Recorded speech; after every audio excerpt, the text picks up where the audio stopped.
Season 3 की शुरुआत होती है और हमें हमारी बेटी दिखाई जाती है जो कि खिड़की से बाहर देख रही थी। वो कहती है वाओ, ये जगह तो कितनी ज्यादा खूबसूरत लग रही है ना। और वो लोग अपनी बग्गी में कैपिटल पहुंच चुके थे।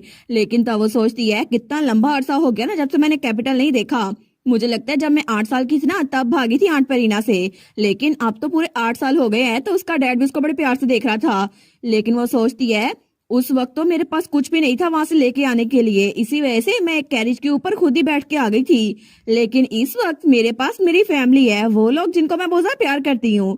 और वहां पर एटल, उसका भाई और उसका डैड भी बैठे थे। लेकिन तब वो सोचती है पता नहीं यहाँ पर क्या क्या चेंज हुआ होगा। मैं तो कभी भी मीनार से बाहर नहीं निकलती थी ना, इसी वजह से मुझे पता ही नहीं है क्या चीज चेंज हुई है और क्या सेम है।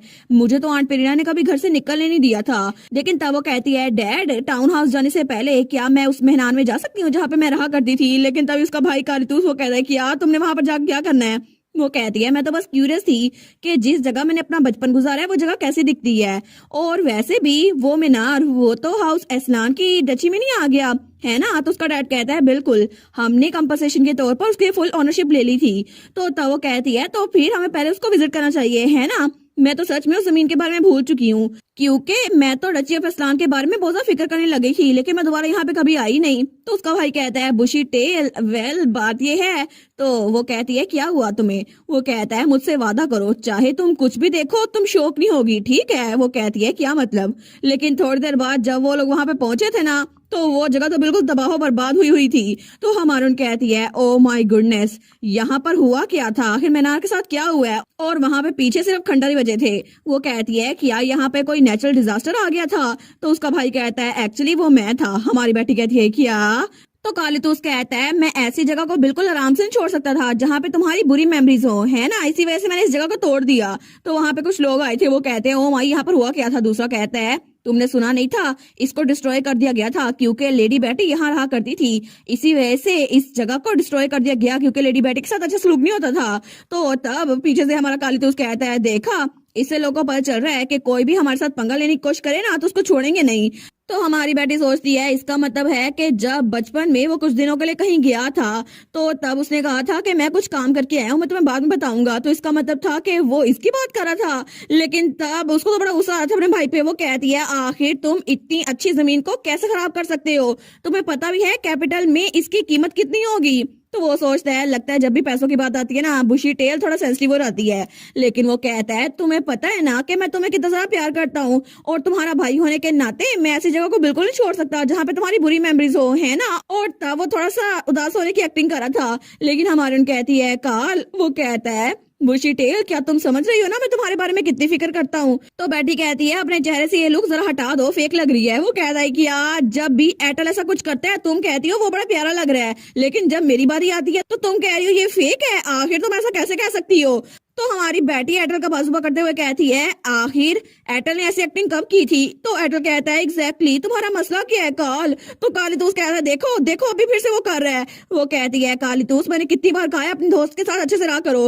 वो कहता है ये तो बिल्कुल अनफेयर है फादर, आप भी देखे ना ये रेप्टाइल ऐसे एक्ट करता है ना। तो उसका फादर कहता है नहीं मेरी बेटी सही कह रही है, कालितूस अपने दोस्त के साथ अच्छे से रहा करो। वो कहता है फादर आप भी। लेकिन तब थोड़ी देर बाद हमारी हीरोइन अपने फादर के साथ टाउन हाउस पहुंच चुकी थी जो कि उसके फादर का घर था। तो तब वो उस जगह को देखती है। वो कहती है वाओ, तो ये कमरा है जहाँ पे मैं रहने वाली हूँ। ये कमरा तो बिल्कुल सेम टू सेम कैसल में मेरे कमरे की तरह लग रहा है, कितना बड़ा है ना। तो उसका डैड कहता है ऑफ कोर्स जब मैं इस रूम को डिजाइन करा था ना तो तुम्हारा ख्याल आया था मेरे दिमाग में, और वैसे भी कल बैंक्वेट है तो आज आराम कर लो।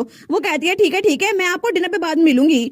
वो सोचती है ये कमरा कितना बड़ा है ना, मुझे तो लग ही नहीं रहा कि मैं मेन कैसल में नहीं हूँ। और तब वहां पे लेट जाती है। वो कहती है ये तो बिल्कुल इतना अच्छा लग रहा है यहाँ पे लेटना और रिलैक्स करना। तो उसके साथ ही व्हाइट स्क्विरल भी थी। वो कहती है कू। लेकिन हमारी सोचती है पता नहीं एटल सही से पहुंच गया होगा या फिर नहीं, क्योंकि मैं उसके लिए फिक्रमंद हूँ। उसे अकेले वापस पैलेस में जाना पड़ा था, लेकिन पता नहीं वहां क्या हो रहा होगा। और दूसरी तरफ हमें एम्पीरियल पैलेस का सीन दिखा रहता है जहाँ पे कोई कहता है your highness his highness prince एटर यहाँ पर आ रहे हैं। तो तभी दरवाजा खोल के हमारा एटर वहां पर आता है। वो कहता है बहुत दिनों बाद मिले, मैंने आपका दिया हुआ काम जल्दी कंप्लीट कर लिया जैसा कि आपने हुक्म किया था फादर। तो उसका फादर कहता है अच्छा तो तुम वापस आ गए। तो हमारा हीरो कहता है जी बिल्कुल आपकी वजह से मैं वापस आ गया योर मैजेस्टी। लेकिन तभी उसके इर्द गिर्द से शेप शिफ्टर का ऑरा निकल रहा था। तो उसका फादर उसके तो हाथ कांपने लग गए थे। वो सोचता है डैम इट, इसका शेप शिफ्टर का ऑरा कितना ज्यादा ताकतवर हो गया है, पिछली बार से भी ज्यादा। और ये अनप्लेजेंट एनर्जी तो इसके ब्लाइंड फोर्स से भी पास थ्रू हो रही है। मुझे तो लगता है कि इसकी पावर्स मुझसे भी बहुत ज्यादा हैं, इसी वजह से मुझे ये बिल्कुल पसंद नहीं है। इसको देखकर तो मेरा दम घुटता है। तो वो चिल्ला कहता है, अगर तुमने मुझे रिपोर्ट दे दी है, दफा हो जाओ यहाँ से, आखिर तुम यहाँ किसका इंतजार कर रहे हो। तो हमारा हीरो वो सोचता है, मुझे लगा ही था कि कोई यहाँ मेरा वेलकम नहीं करेगा। लेकिन तब वो झुकते हुए कहता है, जी मैं समझ गया। और उसके बाद मुड़ने लगता है। वो कहता है, मैं चलता हूँ। लेकिन तब उसके जाने के बाद एम्पर को तो बड़ा गुस्सा आता है। वो कहता है, ये बदतमीज, आखिर ये मेरा बेटा कैसे हो सकता है, और इसने तो सिर्फ वहां जाके पायरेट्स को सबक सिखाया है, आखिर इसमें बड़ा काम क्या कर दिया। तो तभी वहां पर सेकंड क्वीन और सेकंड प्रिंस भी आ गए थे। तो सेकंड क्वीन कहती है, your majesty please calm down, चाहे आप जैसे मर्जी देखें, लेकिन फिर भी आप किंगडम के रूलर हैं। तो उसका बेटा भी कहता है, जी बिल्कुल मॉम ठीक कह रही हैं। तो तब रिटर कहता है, बैटलफील्ड में लड़ने से ग्लोरी हासिल नहीं की जा सकती, ये सिर्फ जनरल का काम है, क्योंकि एक असल एम्पर का काम हुकूमत को संभालना होता है, ना कि जंग में जाके लड़ना। और तब रिटर वो 18 साल का हो चुका था। तो तब वो कहता है, वैसे भी ये सारा काम स्नेक की विजडम से संभाला जा सकता है, और वैसे भी मुझे लगता है कि वो डची ऑफ इस्लाम में रहा था ना, इसी वजह से भूल चुका है कि तमीज से बात कैसे करते हैं, इसीलिए। तो उसकी माँ कहती है, जी बिल्कुल, इससे मुझे याद आया कि लेडी बैटी वो भी आज कैपिटल में पहुंच चुकी हैं, और ऐसा लगता है कि वो कल की बैंक्वेट में आएंगी और अपना रिस्पॉन्स मैरिज प्रपोजल का खुद ही देंगी। तो तब रिटर और उसकी जोड़ी पूरे एम्पायर में सबसे ज्यादा शानदार होगी, और मैंने तो रूमर्स भी सुनी है कि उसके पास बहुत ज्यादा पैसा है। तो तब वो एम्पर के पास आते हुए कहती है, एक बार ये मैरिज हो जाए तो बेटी असलान वो क्वीन बन जाएगी, और इस तरह उसकी सारी दौलत हमारे पास आ जाएगी। तो आपको अभी के लिए चुप रहना पड़ेगा योर मैजेस्टी, लेकिन यहाँ पर एक बहुत बड़ा मसला है। तो एम्पर कहता है, क्या मतलब, क्या मसला है। वो कहती है, चाहे वो सिर्फ एक फिगर हेड ही क्यों ना हो, लेकिन क्राउन प्रिंसेस अगर वो नॉर्थ से हुई तो बड़ा मसला हो जाएगा, क्योंकि आपको पता है ना कि वो नॉर्थ के लोग कितने बोल्ड होते हैं और इम्प्रॉपर भी, और इसीलिए मुझे फिक्र हो रही है कि कहीं वो रॉयल फैमिली का नाम न डुबा दे। तो उसका बेटा रिटर कहता है, आप फिक्र ना करें मदर, मैं इसका ख्याल रख लूंगा। तो उसकी माँ कहती है, ओ माय रिटर, क्या तुम सच में इसको मैनेज कर लोगे। तो वो जाते हुए कहता है, ऑफ कोर्स, दुनिया में कोई भी लड़की नहीं है जिसको मैं मैनेज नहीं कर सकता। और तब आगे बढ़ते हुए कहता है, इसीलिए लेडी बैटी जैसी कोई इंसान, उसको तो मैं आराम से हैंडल कर लूंगा और उसको उसकी औकात दिखाऊंगा। लेकिन तब वो स्माइल कर रहा था। वो कहता है, बैटी इस्लाम मेरे सामने कुछ भी नहीं है, लेकिन रिटर तुम बस सबर तो कर जाओ, आके तुम्हें औकात तुम्हारी बैटी दिखाती है, बस तुम सबर तो करो। और तभी हमें अगले दिन का सीन दिखा रहता है, और एम्पीरियल पैलेस जो कि चमक रहा था क्योंकि आज बैंक्वेट का दिन था। लेकिन तभी हमारी बेटी, उसको कोई नीचे उतरने में हेल्प करता है, और वो वही ट्विंस थे जो कि बचपन में हमारी बेटी के पास आए थे। तो हमारे कहती है, तुम लोग इतनी दूर मेरे लिए कैपिटल से आए हो, क्या तुम लोग को कोई मसला तो नहीं है। वो लोग कहते हैं, बिल्कुल भी नहीं माय लेडी, हमारे लिए कभी भी ये मसला नहीं था। वैसे भी आपने हमें अपने घर में तब रखा जब हमारी सिस्टर और फादर दुनिया में नहीं थे, और जब बेटी छोटी थी ना, उसने उन दोनों बच्चों से कहा था, तुम लोग मेरे साथ कैसल में क्यों नहीं रहते। तो बच्चे कहते हैं, कैसल में, लेकिन तभी दोनों वो भी बड़े हो चुके थे। वो कहते हैं, हम एंड तक आपको फॉलो करते रहेंगे चाहे कुछ भी हो जाए। दूसरा कहता है, बिल्कुल मैं भी ऐसे ही करूंगा। तो बेटी कहती है, तुम लोग तो बहुत स्ट्रॉन्ग और ट्रस्टवर्दी बनते जा रहे हो, तुम्हारी सिस्टर जरूर तुम पर नाज करती होगी, है ना। लेकिन तभी वहां पर कोई आता है। वो कहता है, बुशी टेल, वो था उसका भाई और उसका डैड।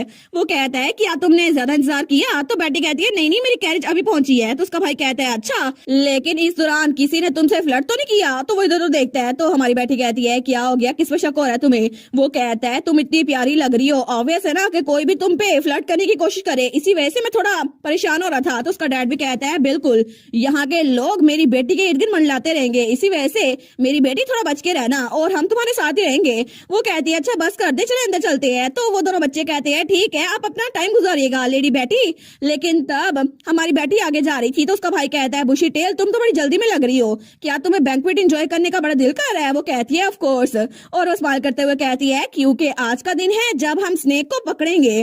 और तब थोड़ी देर बाद हमें बैंक्वेट के अंदर का सीन दिखा रहता है, जहाँ पे बहुत सारी लड़कियां खड़ी हुई थी। तो वो सारी की सारी लड़कियां तो छुप छुप के हमारे ड्यूक और कालीतूस को देख रही थी। वो कहती हैं, तुमने देखा ड्यूक असलान और लॉर्ड कालीतूस, हम कितने लंबे अरसे बाद डची असलान से किसी को देख रहे हैं, है ना, लेकिन ये दोनों तो हमेशा की तरह हैंडसम लग रहे हैं। दूसरी कहती है, ड्यूक असलान तो अभी तक बिल्कुल नहीं बदले, वो तो बिल्कुल ऐसे ही लगते हैं जैसे लॉर्ड कालीतूस के बड़े भाई हों, वो तो अभी तक बहुत ही ज्यादा हैंडसम है। तो उनमें से कोई और कहती है, लॉर्ड कालीतूस को तो देखो, ये कितने हैंडसम हो गए हैं, और मुझे लगता है कि डची ऑफ इस्लान में ब्लेस्ड लैंड है, जिसकी वजह से हर कोई वहां पे बहुत हैंडसम होता है। लेकिन वो लोग बातें करते हुए कहती है, मैंने सुना था कि लॉर्ड कालीतूस उनके लिए जो भी मैरिज के प्रपोजल आ रहे हैं वो उनको रिजेक्ट करते जा रहे हैं। तो वो पहले वाली कहती है हाँ मैंने भी सुना था कि उन्होंने पिछले साल भी किसी के साथ डांस नहीं किया था। तो वो कहती है क्या फायदा इतने हैंडसम फेस का अगर वो किसी लड़की के साथ नहीं है तो। लेकिन मैंने सुना था कि वो अपनी बहन को प्रोटेक्ट करने में बड़े बिजी हैं, फिर भी उनको अपनी शादी के लिए तो सोचना चाहिए ना। लेकिन तभी काली तो उसको कोई नजर आता है तो उसकी तरफ हटता है। तो वो लड़कियां कहती है मैंने तो उनकी बहन को देखा ही नहीं, आखिर अपनी बहन के लिए कौन इतना कर सकता है। लेकिन तभी काली तो कहता है बुशी टेल। तो तभी हमारी हीरोइन वहां पर आई थी। वो कहती है काल तुम यहाँ पर हो। तो तब उसके कान में कहती है यहाँ पर बहुत ज्यादा डिलीशियस नट डेजर्ट्स है तो उधर जाके चेक करें। तो तब वो सारी उसको देखती है, वो सोचती है ये कितनी अडोरेबल है। लेकिन तब कालीतूस कहता है तुम वहां पे क्या करी थी, तब से डेजर्ट ही खाई जा रही हो। वो कहती है हाँ हाँ मेरे साथ चलो ना। लेकिन तभी वो लड़कियां कहती है सच में अगर मेरी बहन इतनी अडोरेबल होती ना तो मैं तो पूरी लाइफ उसको प्रोटेक्ट करती रहती। तो वो तो कन्विंस हो गई थी। दूसरी कहती है एब्सोल्युटली मैं तो कभी भी किसी रैंडम लड़के को उसके करीब ना जाने देती, और वो भी एग्री करती है। लेकिन तभी हमारी हीरोइन वो एक तरफ देखती है, वो कहती है क्या आखिर ये ब्रोच ये लोग यहाँ पर क्या कर रहे हैं। ये ब्रोच तो होली एम्पायर की सिंबल है ना। लेकिन आखिर वो लोग जिन्होंने ग्रेट वार शुरू की थी वो यहाँ पर क्या कर रहे हैं। उसको तो बड़ा गुस्सा आ रहा था। वो सोचती है मुझे यकीन नहीं होता कि होली किंगडम के लोग जिनके साथ हमारी लड़ाई हो रही थी उनको यहाँ इस बैंक्वेट में बुलाया गया है। आखिर वो लोग ऐसा कैसे कर सकते हैं। हालांकि मेरे डैड और कालीतूस दोनों ने वहां लड़ाई की थी, लेकिन वो नाइट्स तो वहां आराम से गुजर जा रहे थे। वो सोचती है इन्होंने तो एक बार फ्लिंच भी नहीं किया। ऐसा लगता है कि ये बहुत ज्यादा थिक स्किन्ड है जिसकी वजह से इनको फर्क नहीं पड़ता कि जिन लोगों को इन्होंने मारा था ना वो उन्हीं के इलाके में आए हैं। तो तब कालीतूस कहता है बुशी टेल तुम किसकी तरफ घूर रही हो। वो कहती है देखो सही वो तो होली एम्पायर के लोग है ना, यहाँ पर क्या कर रहे हैं। तो कालीतूस वहां देखते हैं, वो कहता है ये लोग तो जाने पहचाने लग रहे हैं। लेकिन तभी वो लोग जो स्पाई थे ना वो कहते हैं कि ये आवाज तो जाने पहचाने लग रही है। लेकिन तभी कालीतूस कहता है फादर क्या हमने इनमें से किसी को देखा नहीं है। तो उसका फादर कहता है बिल्कुल कुछ को तो हमने एक कैदी के तौर पर पकड़ा था। तो वो लोग तो डरी जा रहे थे। कालीतूस कहता है अरे हाँ इनको तो हमने 3 बार पकड़ा था, कितना मजा आया था। लेकिन वो तो डरी जा रहे थे क्योंकि असल में वो लोग हमारे कालीतूस और ड्यूक से डरते थे। हमारे सोचती है कि यार ये हमसे भाग रहे हैं, लेकिन अच्छा ही हुआ भाग जाओ यहाँ से। आखिर तुम लोग की हिम्मत कैसे हुई उस जगह पे आने की जहाँ पे तुम लोगों ने लोग की जान ली थी। तो तब उनको मुंह चढ़ा रही थी। लेकिन तभी वहां पर बैंड बाजा बजता है और तब हमारी उन कहती है ऐसा लगता है कि बैंक्वेट ऑफिशियली स्टार्ट होने वाली है। तो उसका भाई कहता है लगता है कि हमें नाखुशगवार चेहरे देखने पड़ेंगे। और तभी वहां पर दरवाजा खुलता है और कोई कहता है हिज मैजेस्टी वो यहाँ पर आ रहे हैं। और तभी वहां पर एम्परर आता है। लेकिन हमारे सोचती है एम्परर तो सेम टू सेम रिटर की तरह दिखता है, कितना अनोइंग है ना, बस इनका हेयर स्टाइल अलग है। तो तभी कोई कहता है हर मैजेस्टी अब आ रही है। वो सोचती है अच्छा। लेकिन तभी उसके बाद कोई कहता है प्रिंस एटर अब दाखिल हो रहे हैं। तो तभी हमारा प्रिंस एटर वो वहां शानदार एंट्री देता है। लेकिन तभी सारी की सारी लड़कियां उसको देखी जा रही थी। वो लोग कहती है ओ माय गुडनेस हमने प्रिंस एटर को कब से नहीं देखा, ये तो बहुत ज्यादा हैंडसम हो गए हैं और इनके ब्लाइंड फोल्ड से भी इनकी ब्यूटी ढक नहीं रही। तो हमारे उनकी बातें सुनती है। वो लोग कहती हैं मैंने तो ये भी सुना था कि इन्होंने पायरेट्स को भी हराया है, ऐसा लगता है कि ये सच में सी गॉड के नाम से मशहूर है। तो दूसरी कहती है सच्ची फिर तो अच्छी बात है। लेकिन हमारी हीरोइन तो सेटिस्फाई हो गई थी क्योंकि एटल की तारीफें हो रही थी। वो सोचती है तारीफ एटल की हो रही है लेकिन मुझे इतना प्राउड फील क्यों हो रहा है, एटल तो अमेजिंग है। लेकिन तभी प्रिंस एटर वो सब में से हमारी बेटी को देखता है। हमारी उन कहती है क्या, और तभी उसको तरफ देखकर स्माइल करता है। हमारी उन सोचती है क्या इतने सारे लोगों में से क्या इसने मुझे पहचान लिया, वो भी इतनी दूर से।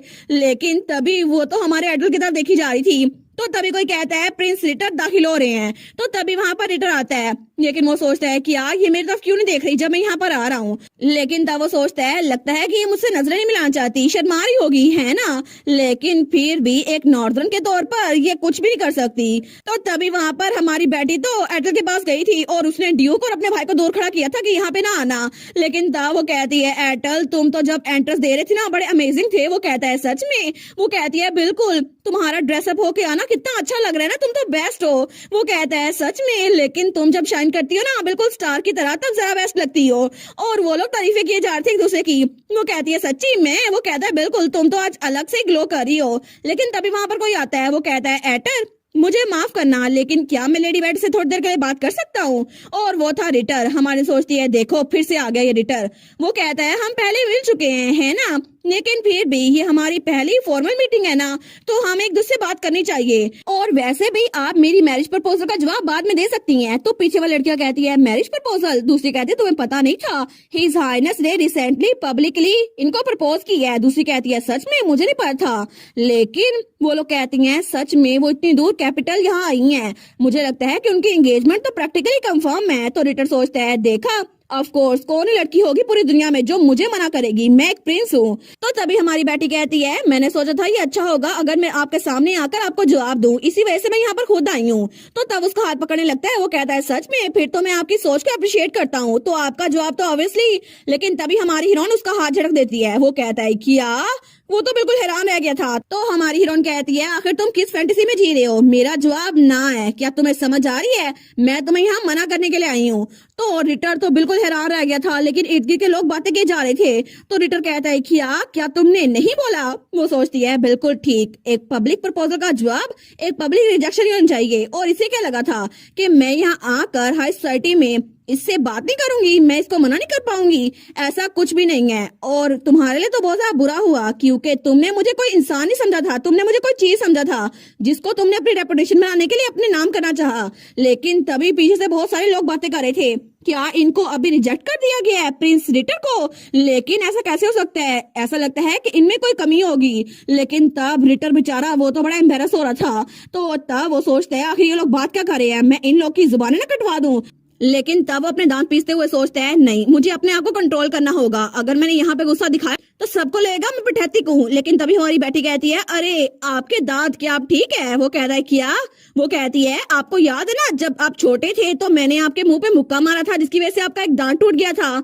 लेकिन अच्छा हुआ ना वो सिर्फ बेबी टूट था, बाद में निकल आया, इसी वजह से आपके दांत अब ठीक है। और तब स्माइल करती है। तो रिटर कहता है आखिर तुम अपने झगड़ालूपन को यहाँ पे क्यों लेके आ रही हो? लेकिन पीछे एटल और हमारी हीरोइन का भाई कालितोस खड़े थे। तो एटल कहता है क्या तुम स्टेप इन नहीं करने वाले? तो कालितोस कहता है नहीं, उसने कहा था कि वो स्नेक की गर्दन खुद ही तोड़ेगी। और इसी वजह से बुशीटेल ने हमसे पहले ही कहा था चाहे कुछ भी हो जाए, वो स्नेक्स कुछ भी कहें, आपको अपना टेम्पर लूज नहीं करना होगा। और तब वो कहता है इसी वजह से मैं उस पर ट्रस्ट करता हूँ और पीछे खड़ा होकर इंतजार कर रहा हूँ। तो एटल कहता है तुम तो बड़े आराम से पीछे खड़े हो कालितोस। लेकिन तभी रिटर कहता है लेडी बेटी, क्या ये बात आपके दिमाग में नहीं आई कि अगर आपने मेरे प्रपोजल को रिजेक्ट कर दिया तो आप रॉयल फैमिली के खिलाफ हो जाएंगी? तो हमारी बेटी कहती है जी मैंने इस बारे में सोचा था, और अगर मैं रॉयल फैमिली के खिलाफ हो भी गई ना तभी ड्यूक और कालितोस के पीछे खड़े रहते हैं। वो कहती है इससे कोई बड़ा मसला नहीं होगा क्योंकि मेरी फैमिली मेरे साथ है। तो तभी रिटर, उसको तो बड़ी जलन हो रही थी, वो तो बिल्कुल फ्रीज हो गया था। तो वो कहती है डैड कालितोस आप लोग यहाँ पे कैसे पहुंच गए? तो कालितोस कहता है हम तो तब से पीछे खड़े थे, हम तो अभी आए हैं। लेकिन तब रिटर सोचता है इनकी हिम्मत कैसे हुई और आखिर अपने इर्द गिर्द शेप शिफ्टर की एनर्जी क्यों फैला रहे हैं? तो रिटर कहता है मेरे सामने ऐसे जवाब देने से तुम तो बिल्कुल लाइन लाइट लग रही हो, लेकिन मैंने पहले इमेजिन किया था कि नोबल तुम्हारे बारे में क्या बात करेंगे। तो हमारन कहती है मैं अप्रिशिएट करती हूँ कि आपको मेरी रेपुटेशन की फिक्र है, लेकिन शायद आपको अपने फैमिली इशू पे ज्यादा ध्यान देना चाहिए। वो कहता है क्या? तो हमारी उन कहती है हमारा यहाँ कैपिटल में इतनी दूर आने का मकसद सिर्फ ये नहीं था कि मैं आपके छोटे से ट्रिवियल से मैरिज प्रपोजल को मना कर दूं। वो कहता है क्या? वो सोचता है क्या ये मैरिज प्रपोजल को ट्रिवियल मैटर कह रही है? लेकिन हमारी उन कहती है असल में हम लोग यहाँ पर आपकी डिग्निटी कायम करने के लिए आए हैं। तो मैं चुपचाप कहूंगी। तो तब उसके पास होकर उसके घर में कहती है हम लोग यहाँ पर वार की पेमेंट लेने के लिए आए हैं जो कि पहले ही तुम लोगों ने सेटल नहीं की। तो तब उसके पास होकर कहती है क्या ये सच है कि रॉयल खजाना वो पहले खत्म हो चुका है? लेकिन तब रिटर को पसीना आ रहा था। लेकिन तभी वहाँ लड़कियां उनको देखकर बातें कर रही थी, ये लोग क्या बात कर रहे हैं? हिज हाइनेस प्रिंस रिटर तो खुश बिल्कुल नहीं लग रहे। तो तब एम्पर उनको देखता है, वो सोचता है कितना पठैती का ना ये, इसने कहा था ये सिचुएशन को संभाल लेगा, लेकिन ये तो सिचुएशन को और बुरा करते जा रहा है। तो वो उनके पास आते हुए कहता है प्रिंस रिटर आपको नहीं लगता कि बैंक्वेट में अपने आप को एंजॉय करना चाहिए? तो वो कहता है फादर। लेकिन तभी हमारी बेटी उनको ग्रीट करती है, वो कहती है ग्रीटिंग योर मैजेस्टी। तो एम्प्रेस कहती है ओ लेडी बेटी। तो एम्पर कहता है क्या आप मुझे बता सकती हैं कि आखिर बैंक्वेट हॉल में इतना शोर करने की वजह क्या है?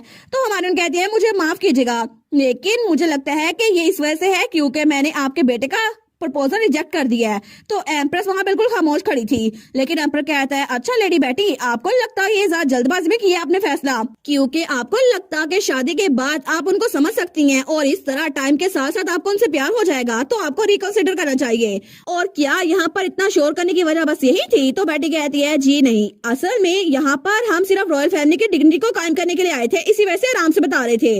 वो कहता है अच्छा तो क्या यहाँ बात करना ठीक नहीं रहेगा? तो हमारी हीरोइन उनकी तरफ देखती है। तो एम्पर कहता है रॉयल फैमिली की डिग्निटी कभी भी एक छोटी सी लड़की के जरिए खराब नहीं हो सकती। आप मुझे बताएं आप क्या कहना चाहती हैं? तो वो सोचता है क्वीन ने सही कहा था, इसको बिल्कुल मैनर्स नहीं है, लेकिन फिर भी अभी भी ये 16 साल की एक लड़की है जो कि अभी तक अडल्ट नहीं बनी। तो अगर मैं खुद से मूव खेलूं ना तो ये दुम दुभागे यहाँ से भाग जाएगी। तो वो कहता है मुझे फर्क नहीं पड़ता कि हमारे बारे में कोई भी रूमर्स फैले, तो प्लीज मिसअंडरस्टैंडिंग को मना करें और मुझे बताएं आखिर हो क्या रहा था। हमारी बेटी कहती है ऑलराइट, मैं समझ गई, अगर ऐसा ही है तो फिर मैं आपके साथ ऑनेस्ट रहूंगी। आखिर आपने अभी तक असलान फैमिली को वार की कंट्रीब्यूशन क्यों नहीं दी, हालांकि 12 साल पहले वार खत्म हो चुकी है। तो एम्पर कहता है किया, लेकिन तभी वो पीछे बाकी नोबल्स की तरफ देखता है। वो कहता है आपकी बात समझ के तो सबको गलतफहमी हो जाएगी और मुझे लगता है कि कोई गलती हुई होगी, इसी वजह से मैं बैंक्वेट के बाद रिकॉर्ड को चेक करूंगा। वो कहती है प्लीज चेक कीजिएगा क्योंकि मुझे लगता है पेरिस में कोई रैट है, इसी वजह से इसको अच्छे से इन्वेस्टिगेट कीजिएगा। तो एम्पर चिल्ला कहता है एक रैट, तुम्हारी इतनी हिम्मत के तुम हम पे इल्जाम लगाओ। तो हमारून कहती है मैं ऐसा कुछ भी नहीं कर रही, असल में मैं तो आपको इसलिए बता रही हूँ क्योंकि आपने जो हमारी तरफ खजाना भेजा था ना कंपनसेशन के तौर पर, वो तो एक कैरेज में भी पूरा नहीं आ रहा था, इसी वजह से मुझे लगता है कि यहाँ पर कोई रैट है जो कि अपना खजाना खुद ही भरी जा रहा है और हम तक अभी भी कोई चीज नहीं पहुंची। तो बाकी लोग पीछे बातें करते हुए कहते हैं गुड हेवंस, क्या सच में रॉयल फैमिली में कोई एम्बेसलमेंट कर रहा है, लेकिन हिज मैजेस्टी ने अभी तक रॉयल फैमिली को खोला नहीं है ना ही कहत के जमाने में। तो दूसरे भी कहते हैं हमें लगा था कि अभी तक कंपनसेशन पूरी हो गई होगी, लेकिन ग्रेट वार को खत्म हुए 12 साल हो चुके हैं कि अभी तक फुल पेमेंट नहीं मिली, लेकिन ऐसा कैसे हो सकता है, आखिर इनको पता कैसे नहीं चला कि इतनी बड़ी रकम एम्बेजल हो रही है। तो एम्पर सोचता है डैम इट, इसने जो भी कहा है ये बिल्कुल ठीक है, इसी वजह से इसके सामने मैं बेवकूफ लग रहा हूँ। लेकिन तभी एम्प्रेस एम्पर के सामने आती है और कहती है लेडी बेटी, आखिर आप रॉयल ट्रेजरी को गेस्ट के सामने क्यों डिस्कस कर रही हैं? आपको नहीं लगता कि आप हमारा मजाक उड़ाने की कोशिश कर रही हैं? मैं समझ सकती हूँ कि आप बिल्कुल यंग है, लेकिन ऐसे सबके सामने मुंह फाड़ के बात करना तो बिल्कुल वल्गर लगता है। तो हमारून कहती है क्या? वो कहती है जी बिल्कुल, इसीलिए मुझे लगता है कि मुझे आपको थोड़ी तमीज सिखानी चाहिए क्योंकि आप एक यंग लेडी हैं जिनको तमीज बिल्कुल भी नहीं है। और वो आगे कहती है आपका बिहेवियर तो बहुत ज्यादा बारबैरिक है और इसलिए मैं समझ नहीं सकती कि मेरे स्टैंडर्ड के हिसाब से बिल्कुल भी ठीक नहीं लग रहा, और अगर आपको नॉर्थ में कुछ सीखने को नहीं मिला तो मैं समझ सकती हूँ, मैं आपको यहाँ पे बहुत कुछ सिखा दूंगी। तो हमारी बेटी सोचती है क्या इन्होंने मेरी कंसेंट के बगैर मेरे लिए पब्लिकली प्रपोजल भेजा था और मैंने उसको मना कर दिया, लेकिन इन्होंने अभी तक हमें वार की पेमेंट भी नहीं दी जिसके हम हकदार थे, और ये मुझसे ऐसे बात कर रही है जैसे सारी गलती मेरी है। लेकिन तभी उसको बड़ा गुस्सा आ रहा था, तो पीछे से काली तू उसको तो भी बड़ा गुस्सा आ रहा था। वो कहता है फादर आखिर कब तक हम इनकी बकवास सहते रहेंगे, मुझे जाने दे। लेकिन तभी ड्यूक उसके सामने हाथ करता है और कहता है बस खामोश रहो कार्ल, इस वक्त तो मैं भी जाकर उनके टुकड़े टुकड़े कर देना चाहता हूँ, लेकिन फिर भी ये मेरी बेटी के लिए बिल्कुल ठीक नहीं रहेगा। उसने कहा था वो खुद संभाल लेगी, तो उस पर ट्रस्ट करो और इंतजार करो, और वैसे भी वो खुद संभाल लेगी। तो एम्प्रेस कहती है मैं तो आपको पेमेंट कांग्रेचुलेशन के तौर पर देने वाली थी जब आप प्रिंस रिटर के प्रपोजल को एक्सेप्ट कर लेती, लेकिन ऐसा लगता है कि आप तो बहुत ज्यादा बेसब्री हैं जिसकी वजह से आपको कंपनसेशन अभी चाहिए, लेकिन आपको नहीं लगता कि इतनी बड़ी रकम के पीछे ऑब्सेस होना बिल्कुल भी अच्छा नहीं है। तो हमारे सोचती है क्या इसने बोला कि मैं रकम के पीछे ऑब्सेस हूँ, लेकिन इसका कहने का मतलब है अगर मैं रिटर से शादी से इनकार कर दूं तो ये हमें कंपनसेशन नहीं देगी, आखिर ऐसा कैसे कर सकती है? तो वो कहती है योर मैजेस्टी आपको नहीं लगता कि आप आउट ऑफ लाइन बात कर रही हैं? वो कहती है मुझे लगता है तुम्हें मेरी बात समझ नहीं आई, लेकिन एम्पीरियल बैंक्वेट में ये बात करना तो बहुत ही ज्यादा बदतमीजी समझाती है, आप हमारी बेइज्जती कर रही हैं। वैसे भी मुझे लगता है कि आप बहुत ज्यादा यंग है ना, इसी वजह से मैं आपकी गलतियों को नजरअंदाज कर दूंगी। लेकिन हमारून कहती है नहीं मुझे माफ कीजिएगा, लेकिन मेरा ये मतलब नहीं था। तो एम्प्रेस कहती है फिर क्या मतलब था? वो कहती है आपके अल्फाज सुनकर तो ऐसा लग रहा है कि अगर मैंने हिज हाइनेस का प्रपोजल एक्सेप्ट किया तभी मुझे पेमेंट मिलेगी, लेकिन अगर मैंने उसे मना कर दिया तो फिर आप हमें पेमेंट नहीं देगी। लेकिन योर मैजेस्टी जो रकम हम मांग रहे हैं ना वो कोई ऑर्डिनरी मनी नहीं है बल्कि राइटफुल कंपनसेशन है, क्योंकि ये रकम वो है जो मेरे भाई और फादर ने बैटलफील्ड में अपने लोग की कुर्बानी देकर दी थी ताकि किंगडम और उसके लोग प्रोटेक्टेड रह सके। और मुझे यकीन नहीं होता कि आप मैरिज को एक लेवरेज के तौर पर यूज कर रही हैं, और इसी वजह से मैं आपके एक्शंस को बिल्कुल सेंस नहीं कर सकती। आखिर ये बात सेंस बनाती भी है या फिर नहीं? लेकिन अगर रॉयल फैमिली में चीजें ऐसे ही होती है ना तो फिर मैं इसको एक्नॉलेज कर लूंगी। तो सब लोग कहते हैं क्या अगर उन्होंने मैरिज प्रपोजल एक्सेप्ट ना किया तो इनको कंपनसेशन नहीं मिलेगी? ये दोनों चीजें तो बिल्कुल अलग है ना, आखिर रॉयल फैमिली ऐसा कैसे कर सकती है? ये तो अनएक्सेप्टेबल है। लेकिन तब सब लोग उनके खिलाफ बातें कर रहे थे, तो क्वीन सोचती है आखिर इसकी हिम्मत कैसे हुई सबके सामने मेरी इंसल्ट करने की, और तब तो क्वीन को बड़ा गुस्सा आ रहा था। लेकिन थोड़ी देर बाद हमारी हीरोइन अपने कमरे में आ गई थी। तो हमारी बेटी कहती है कि आप लोगों ने देखा उनके चेहरे कैसे बन गए थे, उनके उनके पास तो कहने के लिए कुछ भी नहीं बचा और इसीलिए उन्होंने जल्दी से पार्टी खत्म की और जल्दी से वापस लौट गए। और आज जो कुछ भी हुआ है ना, उसकी वजह से पूरे किंगडम में ये खबर फैल जाएगी और सब तक ये खबर पहुंचेगी, चाहे वो कोई नोबल हो चाहे कोई कॉमनर हो। लेकिन वो कहती है मैं प्लान तो नहीं करी थी कि फर्स्ट डे ऑफ बैंक्वेट इतना बड़ा हो जाए, लेकिन फिर भी उन्होंने खुद ही गलती की थी ना, तब तो वो हंस रही थी। लेकिन एटल कहता है स्टार तुम तो बिल्कुल लिटिल डेविल की तरह हंस रही हो। लेकिन उसका भाई और डैड कहते हैं ये तो बहुत ज्यादा अडोरेबल लग रही है। तो तभी कालीतूस कहता है मैं खुश हूँ कि तुमने उन स्नेक्स को सबक सिखा दिया, लेकिन क्या हम लोग अपने टाउन हाउस वापस नहीं जा सकते? वो कहती है काल मुझे ये ना बताना तुम भूल चुके हो कि जब तक बैंक्वेट चल रही है ना, हमें रॉयल गेस्ट के तौर पर गेस्ट रूम में रहना पड़ेगा। वो कहता है लेकिन तुम्हारा कमरा तो बहुत छोटा सा है ना, ये तो बिल्कुल शू बॉक्स की तरह लगता है। वो कहती है मुझे लगता है कि उनके पास गेस्ट रूम बस इतने ही होंगे इसी वजह से, लेकिन फिर भी ये हमारे लिए अपॉर्चुनिटी है ना, क्योंकि हम एनिमे के कैंप के अंदर है, हम पहले स्ट्राइक कर सकते हैं। तो उसका भाई और फादर तो बड़े प्राउड थे। वो कहते हैं देखा इसके अंदर असलान फैमिली का ब्लड है, ऐसे कह रही है। लेकिन तब कालीतूस कहता है बुशी टेल तुम तो आज बहुत ज्यादा कूल लगी थी। लेकिन उसका डैड कहता है तुम क्या बात कर रहे हो, मेरी बेटी तो हमेशा कूल होती है। तो तभी हमारी हीरोइन प्रिंस एटल की तरफ देखती है। वो सोचती है मोर इम्पोर्टेंटली मैं श्योर हूँ कि मेरी रीबर्थ से पहले रॉयल फैमिली ही एटल की मौत के पीछे जिम्मेदार थी, लेकिन इसका मतलब है कि मुझे यहाँ रहना होगा ताकि एटल को प्रोटेक्ट कर सकूं।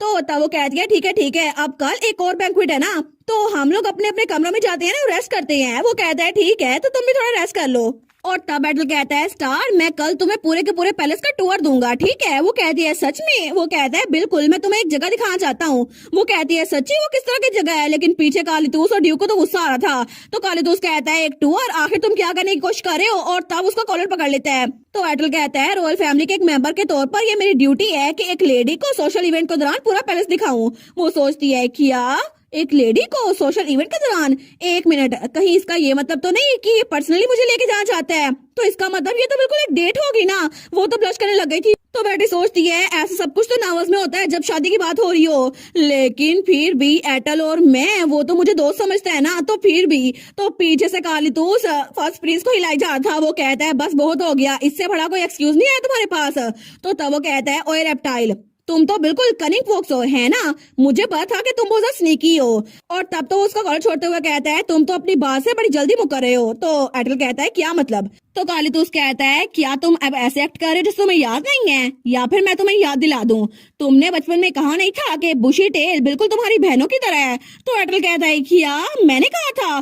तो तब वो कहता है बिल्कुल, तुमने कहा था वो तुम्हारी छोटी बहन की तरह है और हमेशा तुम्हारी छोटी बहन बन के रहेगी। तो हमारी बेटी वो बड़ी अजीब सी नजरों से एटल की तरफ देखती है। वो कहती है छोटी बहन? तो बेचारा एटल, उसको तो पसीना आ रहा था, वो तो फ्लस्टर्ड हो गया था। वो कहता है नहीं स्टार, मेरा ये मतलब नहीं था। तो पीछे से कालीतूस कहता है तुम ऐसे प्रिटेंड क्यों कर रहे हो जैसे ये बिल्कुल सच नहीं है? तुमने खुद ही तो कहा था कि तुम पूरी जिंदगी बुशी टेल को अपनी छोटी बहन मानोगे, है ना? और तब स्माइल करता है। तो हमारी बेटी, उसको तो बड़ा गुस्सा आ रहा था इस बात पे। वो कहती है अच्छा, लेकिन एटल कहता है मैंने ऐसा कब कहा था? तो कालीतूस कहता है मैंने सुना था तुमने कहा था, तुमने कसम खाई थी। और तब वो हंसता है। लेकिन तभी बेटी दरवाजे की तरफ जाती है। तो एटल कहता है बातें अपने में से ना बनाओ काल, क्या हो अगर स्टार को कोई गलत आइडिया हो जाए? तो कालीतूस कहता है अच्छा मैं अपने से बना रहा हूँ, मैंने कभी भी झूठ नहीं बोला, और वो आइडिया क्या ही लेगी। लेकिन तभी हमारी बेटी दरवाजा खोलते हुए कहती है एक्सक्यूज मी, मुझे लगता है कि बहुत ज्यादा देर हो गई है। और तब स्माइल कर कहती है क्या आप सब लोग अपने अपने कमरों में जा सकते हैं? और तब ड्यूक, कालीतूस और एटल को देखते हैं, लेकिन थोड़ी देर बाद उसने उन तीनों को बाहर निकाल दिया था। तो वो लोग कहते हैं क्या?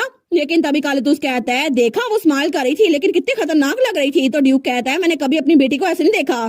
तो फर्स्ट प्रिंस बेचारा वो तो उदास हो गया था। वो कहता है ये सारी तुम्हारी गलती है काल। तो काल जाते हुए कहता है तुम्हें केयरफुल रहना चाहिए था। तो ड्यूक कहता है हमारी कोई गलती नहीं थी, लेकिन हम भी बाहर निकल आए। लेकिन तब ड्यूक जाते हुए कहता है फिर भी चीजें इतनी बुरी नहीं हुई, अच्छा हो गया ना? तो कालीतूस कहता है बिल्कुल फादर, आपको नहीं लगता कि बुशी टेल अब दोबारा कभी भी एटल को वैसे नहीं देखेगी? तो पीछे सिर्फ एटल रह गया था, वो तो बड़ा परेशान हो गया था। तो तभी वो दरवाजे के साथ नीचे बैठ जाता है। वो कहता है क्या? तो तब वो तो अपना सर पकड़ लेता है। वो सोचता है वो सब कुछ तो मैंने बचपन में कहा था, क्योंकि तब तो वो मुझे छोटी बहनों की तरह लग रही थी, क्योंकि कालीतूस की छोटी बहन थी ना वो। लेकिन अब तो वो मुझे बिल्कुल भी किसी बहन की तरह नहीं लगती। अब तो मैं स्टार के लिए कुछ और फील करता हूँ। लेकिन अगर उसे गलतफहमी हो गई है तो आखिर मैं उसकी गलतफहमी कैसे दूर करूँ? मुझे लगता है वो मुझसे नाराज हो गई है, लेकिन आखिर मैं अपनी जुबान पे काबू क्यों नहीं रख सका था? तब आखिर मुझे ये क्यों ही बोलना था? हमें अगले दिन एम्पीरियल पैलेस का सीन दिखा रहता है। तो वहां पे फ्रेडरिक हमारी बेटी को सारी इन्फॉर्मेशन दे रहा था। वो कहता है मैं आज सुबह सुबह गोल्डन रेयर में गया था और मुझे पता चला कि आपके बारे में सारी खबर वो फैल चुकी है, नोबल्स में भी और कॉमनर्स में भी, कि आपने कल रॉयल फैमिली की कैसी बेइज्जती की थी। और अगर चीजें ऐसी चलती रही ना तो जैसे कि आपने कहा था वैसा ही होगा। लेकिन बेटी तो उसकी कोई बात सुन नहीं रही थी। वो सोचती है आखिर मुझे ये चीज इतनी ज्यादा तंग क्यों कर रही है। एटल ने कहा था कि वो मुझे अपनी छोटी बहन की तरह समझता है, लेकिन आखिर मुझे ये चीज इतनी तंग क्यों कर रही है। वो सोचती है एटल और कालीतूस तो दोस्त हैं और वैसे भी मैं तो कालीतूस की छोटी बहन हूं ना, तो ये नॉर्मल है कि वो भी मुझे अपनी छोटी बहनों की तरह देखे। लेकिन फिर भी अगर उसे ये सब कुछ कहना ही था तो कल सबके सामने इतनी भीड़ में उसने मुझे कैसे देख लिया और मेरी तरफ देखकर स्माइल क्यों कर रहा था। लेकिन तभी वो चाय में चीनी बड़ी जोर से मिलाने लगती है। वो सोचती है मुझे तो बार बार गुस्सा आ रहा है, छोटी बहन, सच में उसे क्या लगता है कि हम में बहुत बड़ा एज डिफरेंस है, इतनी भी छोटी नहीं हूँ मैं उससे। लेकिन तभी फ्रेडी कहता है माई लेडी, मुझे लगता है मुझे ये चीजें यहीं पे रैप अप करनी चाहिए। वो कहती है ठीक है श्योर फ्रेडरिक। तो फ्रेडरिक जाते हुए कहते हैं ठीक है आप अपना काम कीजिएगा, मैं अब चलता हूँ। वो कहती है ठीक है बाय बाय फ्रेडरिक। लेकिन तब वो स्माइल कर रही थी और फ्रेडरिक के जाने के बाद ही वो गहरी सांस लेती है। वो सोचती है मेरे साथ मसला ही किया है, मैं फोकस नहीं कर पा रही। जब मैंने इतनी फंटेस्टिक न्यूज सुनी कि रॉयल फैमिली की रेपुटेशन खराब हो गई है फिर भी मुझे मजा नहीं आया। लेकिन तब वो सोचती है ये सारा कुछ एटल की वजह से हुआ है। तो तभी वो खिड़की के बाहर देखती है, वहां पे बहुत सारे पेड़ थे।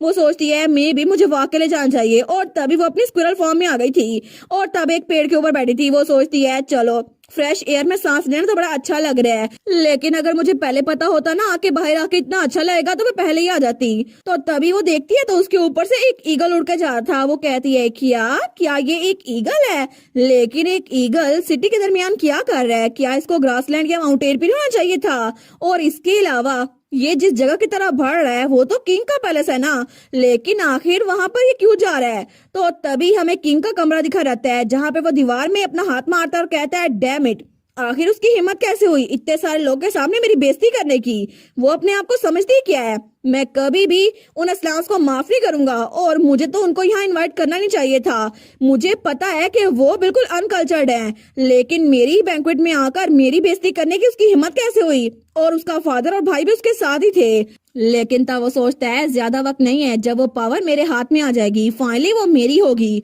और जब ऐसा हुआ ना तो मैं उन लाइंस को सबक सिखा दूंगा।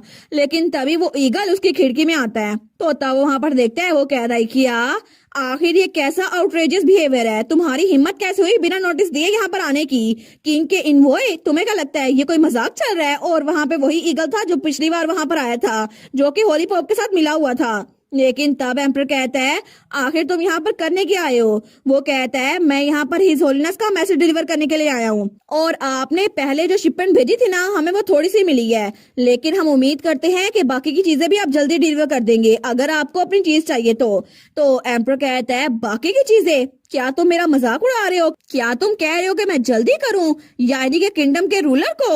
और वो तो बड़ा गुस्से में आ गया था। वो कहता तुम्हें पता होना चाहिए कि मैं जितना जल्दी कर सकता हूँ उतना जल्दी कर रहा हूँ, लेकिन तुम लोग आके मुझे बातें सुना रहे हो। तो वो ईगल कहता है लेकिन अगर आपको जल्दी नहीं करनी तो हिज होलीनेस ने कहा है कि आप किसी और का सिग्नम उनको दे दें। वो कहता है सच में तुम्हें ये चाहिए? तो फिर मैं तुम्हें यही दूंगा, क्योंकि एक सिग्नम ये तो शेप शिफ्टर की एनर्जी से भरा होता है जिसके अंदर पावर बहुत ज्यादा होती है और पोप जो के मिराकल्स परफॉर्म करता है ना उसको भी सिग्नम की इंपॉर्टेंस का पता है और इसी वजह से वो इसके साथ राजी हो जाएगा। तो एम्पर कहता है तुम फिक्र ना करो, जहां जहां शेप शिफ्टर होंगे ना मैं सबको मरवा कर उनका सिग्नम चुरा लूंगा, लेकिन मैं उसे तुम तक डिलीवर कर दूंगा। वो कहता है जी और मैजेस्टी मैं समझ गया।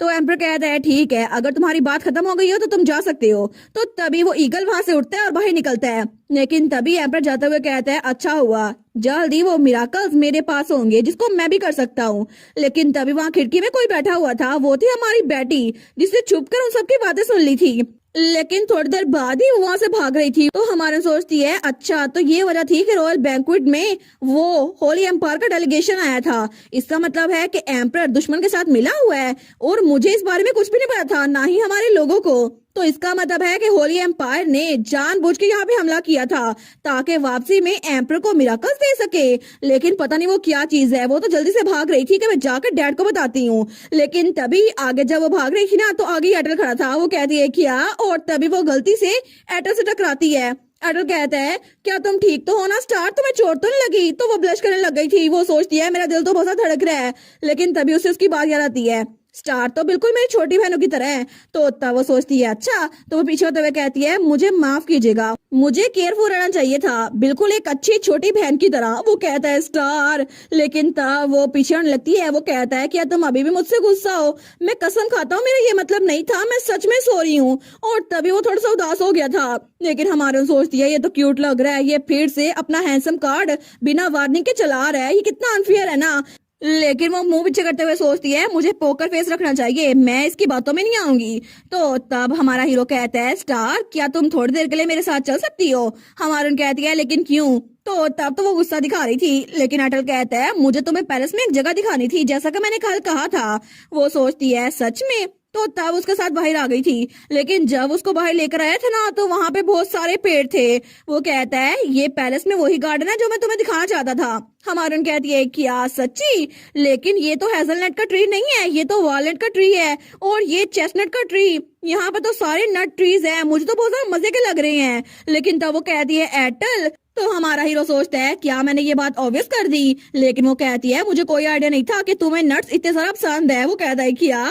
वो कहती है अगर तुम्हें इतने सारा पसंद है तो हर बार तुम मुझे नट्स क्यों दे देते थे? और पिछली बार भी जब हम छोटे थे ना तो तुम अपने केक में से मुझे नट्स निकाल के देते थे कि ये टार्ट खाओ, ये नट्स से बना हुआ है। मैं कहती थैंक यू सो मच। वो कहते हैं अच्छा नहीं नहीं ऐसी कोई बात नहीं है। हमारन कहती है अच्छा फिर क्या बात है? वो कहता है ये सारे के सारे पेड़ मैंने यहाँ पर तुम्हारे लिए लगवाए थे। वो कहती है क्या? तो एटल कहता है तुम्हारे लिए, सिर्फ तुम्हारे लिए मैंने ये सारे पेड़ लगवाए थे। वो कहती है लेकिन क्यों? ये तुम्हारा गार्डन है ना? वो कहता है बिल्कुल ये मेरा गार्डन है, लेकिन मैंने यहाँ पर ये इसलिए लगवाए ताकि मैं तुम्हें यहाँ पर इनवाइट कर सकूं। और तब अपनी आंखों से वो पट्टी खोलते हुए कहता है स्टार क्या तुम्हें याद है जब तुमने पहली बार बताया था कि मेरी आंखें कितनी खूबसूरत है? तो हमारन कहती है क्या मैंने कहा था? वो सोचती है ये फिर से हैंडसम कार्ड यूज कर रहा है, ये तो कितना हैंडसम लग रहा है ना अपनी आंखों के साथ। लेकिन तब उसके करीब होते हुए कहता है हाँ बिल्कुल, तुम इकलौती इंसान हो जिसने मुझसे ये बात कही थी। वो कहती है नहीं नहीं, अगर तुम्हारे ब्लाइंड फोल्ड के बगैर तुम्हें कोई और भी देख ले तो यही बात कहेगा। लेकिन तब एटल बड़ा उदास हो गया था। वो सोचता है मेरी मोम हमेशा मुझसे कहती थी कि अपनी इन क्रीपी आंखों से मेरी तरफ मत देखो, और मेरे डैड भी कहते थे कि अपनी आंखों को ढांप के रखो, लेकिन तब कोई भी ऐसा नहीं कहता था। वो कहता है पूरी दुनिया में तुम्हारे अलावा कभी भी मुझसे किसी ने ये बात नहीं की।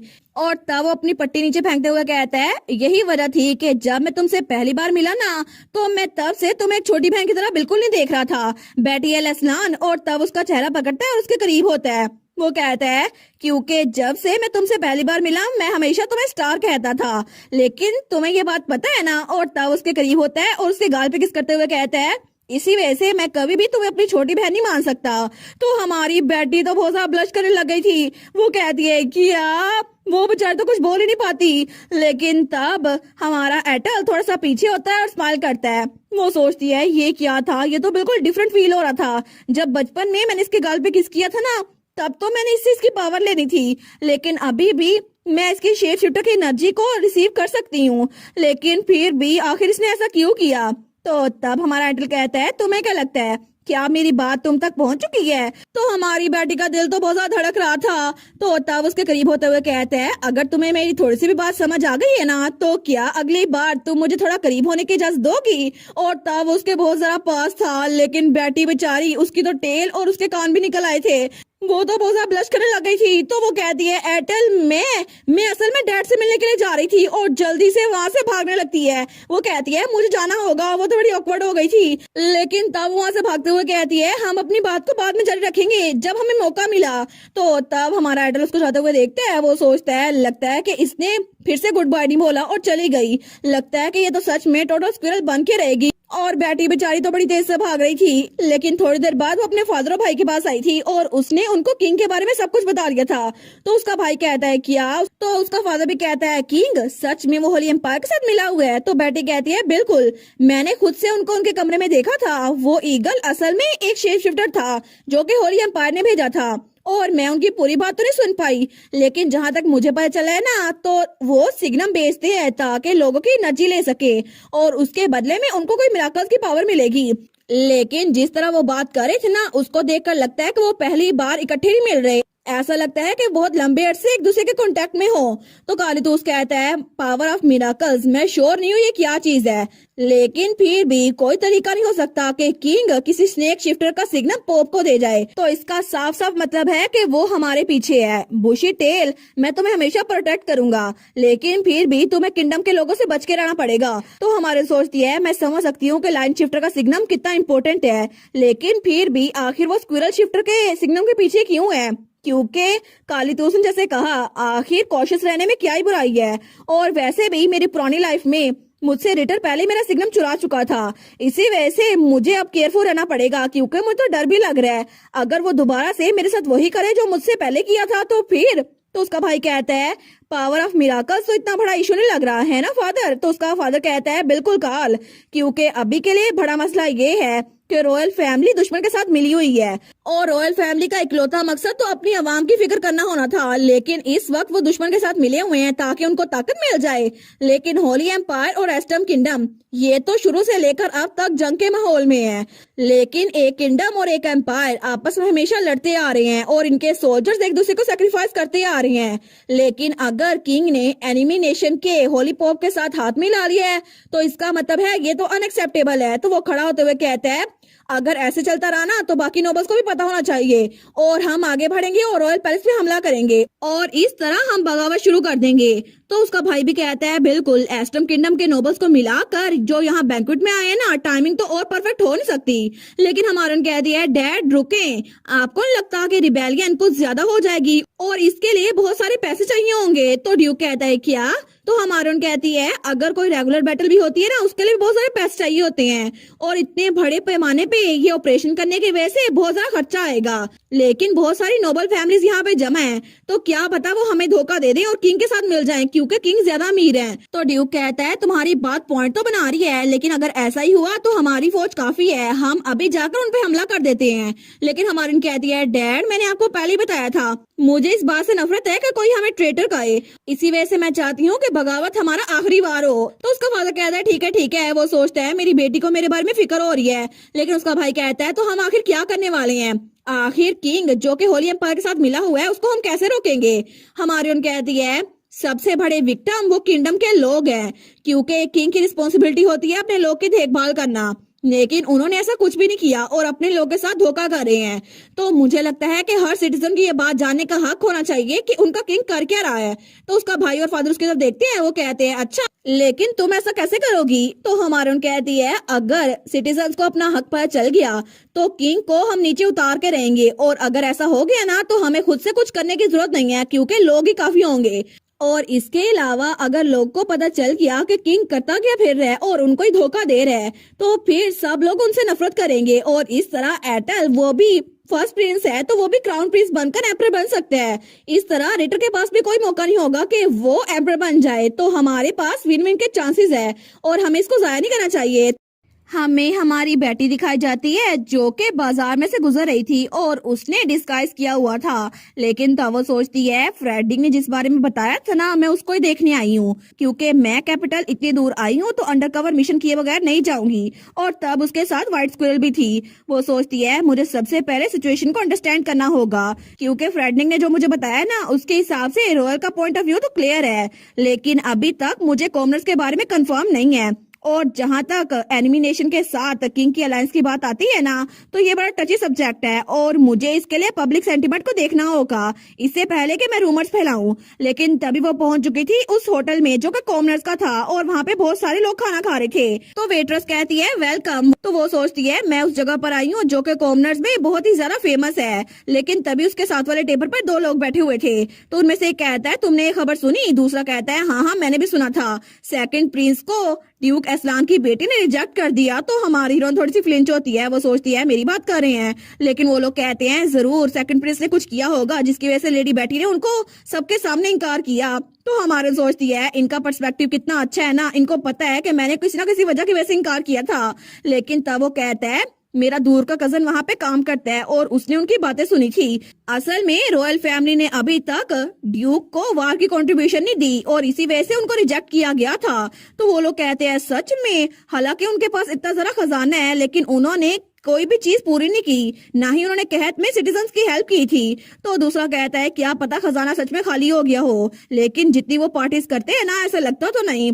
और मैंने तो सुना था कि सेकंड प्रिंस रिटर की कमिंग ऑफ एज सेरेमनी पर ना बहुत बड़ी धूमधाम सेलिब्रेशन हुई थी, लेकिन वही सेलिब्रेशन फर्स्ट प्रिंस के जब वापसी की बारी थी ना तो बिल्कुल बंद हो गई, उन्होंने स्किप कर दी। ऐसा लगता है कि वो फर्स्ट प्रिंस को कुछ नहीं समझते।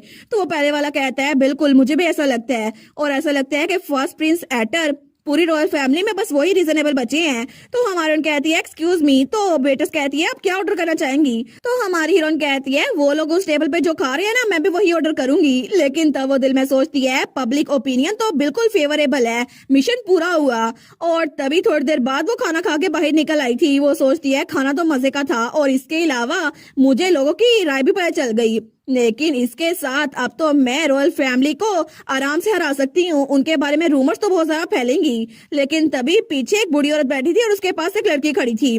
तो वो बुढ़ी औरत गहरी सांस लेती है। तो वो लड़की कहती है मैम मैं श्योर हूँ कि वो लोग बिल्कुल ठीक होंगे, आप फिक्र ना करें। तो वो बुढ़ी औरत कहती है मुझे पता है, लेकिन उनका लेटर तब से नहीं पहुंचा, मुझे लगता है कुछ ना कुछ गड़बड़ है। तो वो लड़की कहती है आपका नेफ्यू और उसकी वाइफ उस स्टम्प टेरिटरी में है ना। तो हमारे सोचती है स्टम्प टेरिटरी, ये तो वो वाली जगह है जहाँ पे कहत के जमाने में सबसे ज्यादा अमवात हुई थी, और वहाँ पे जितने लोग मरे थे ना उनके बारे में किसी को पता नहीं था कि वो किस फैमिली से ताल्लुक रखते हैं, लेकिन सब ज्यादा लोग वही इफेक्टिव हुए थे। तो उसको उन सबके बारे में सोच के बुरा लग रहा था। लेकिन तभी वो औरत कहती है कम ऑन, मे भी उन्होंने लेटर ना लिखा हो क्योंकि वो आराम से रह रहे हैं, आपको क्या पता।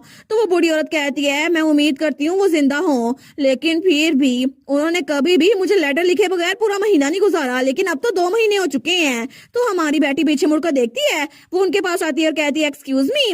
तो वो औरत उसकी तरफ देखती है। हमारी बेटी कहती है अगर आप माइंड ना करें तो क्या आप मुझे इस बारे में और बता सकती हैं। लेकिन तभी दूसरी तरफ हमें हमारा एयरटेल दिखाया जाता है जो कि हमारी बेटी से मिलने के लिए आया था, लेकिन बेटी तो बाहर आई हुई थी ना, तो वो तो बड़ा उदास हो गया था।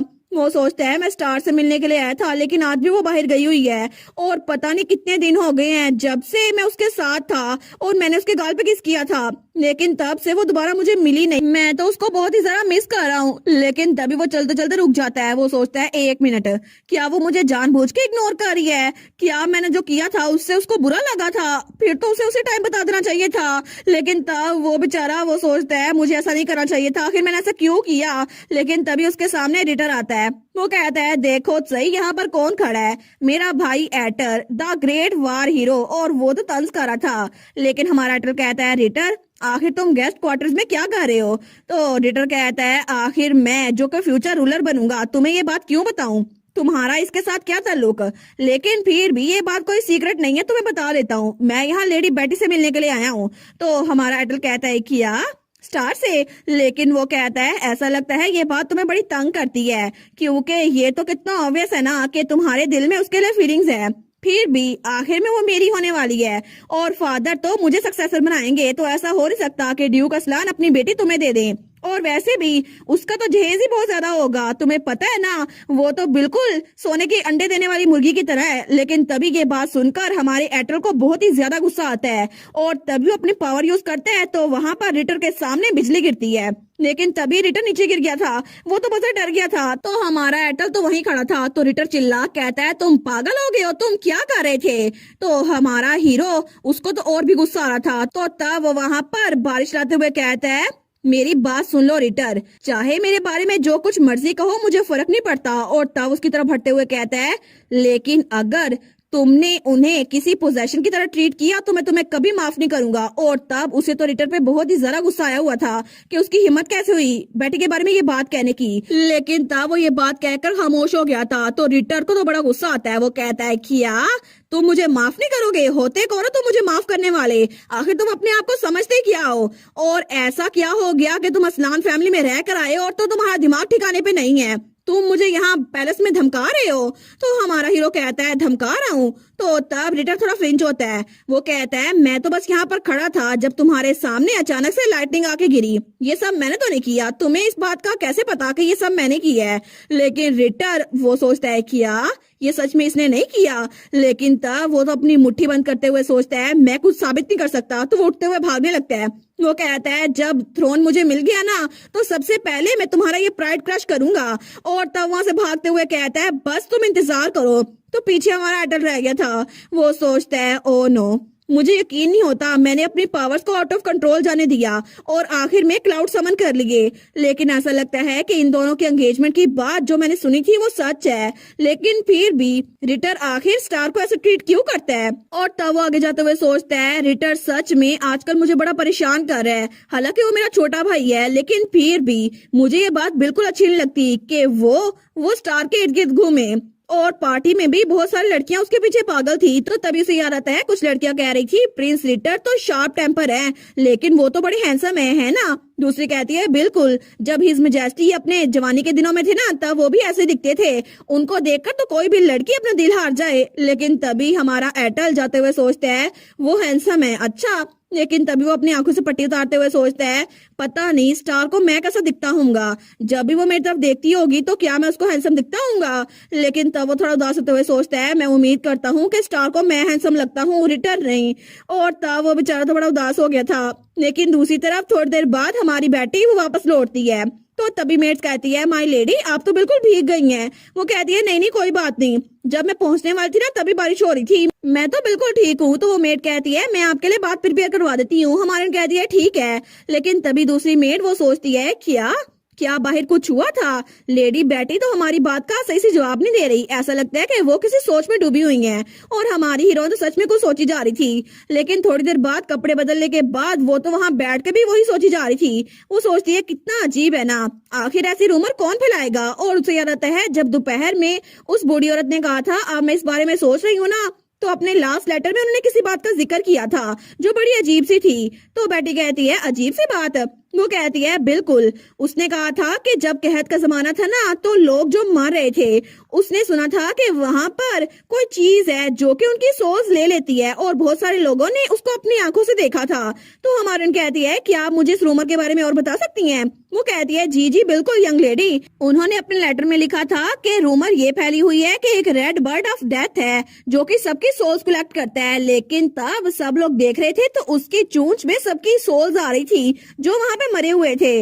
लेकिन हमारी हीरोइन सोचती है क्या सच में रेड बर्ड का वहां पे होना कोई इत्तेफाक हो सकता है? लेकिन तभी वो सोचती है नहीं नहीं, एक बार देखा तो इत्तेफाक हो सकता है, लेकिन बार बार लोगों ने ये विटनेस किया है तो ये बिल्कुल भी इत्तेफाक नहीं हो सकता। तो तभी वो वहां उस क्रिस्टल को देखती है।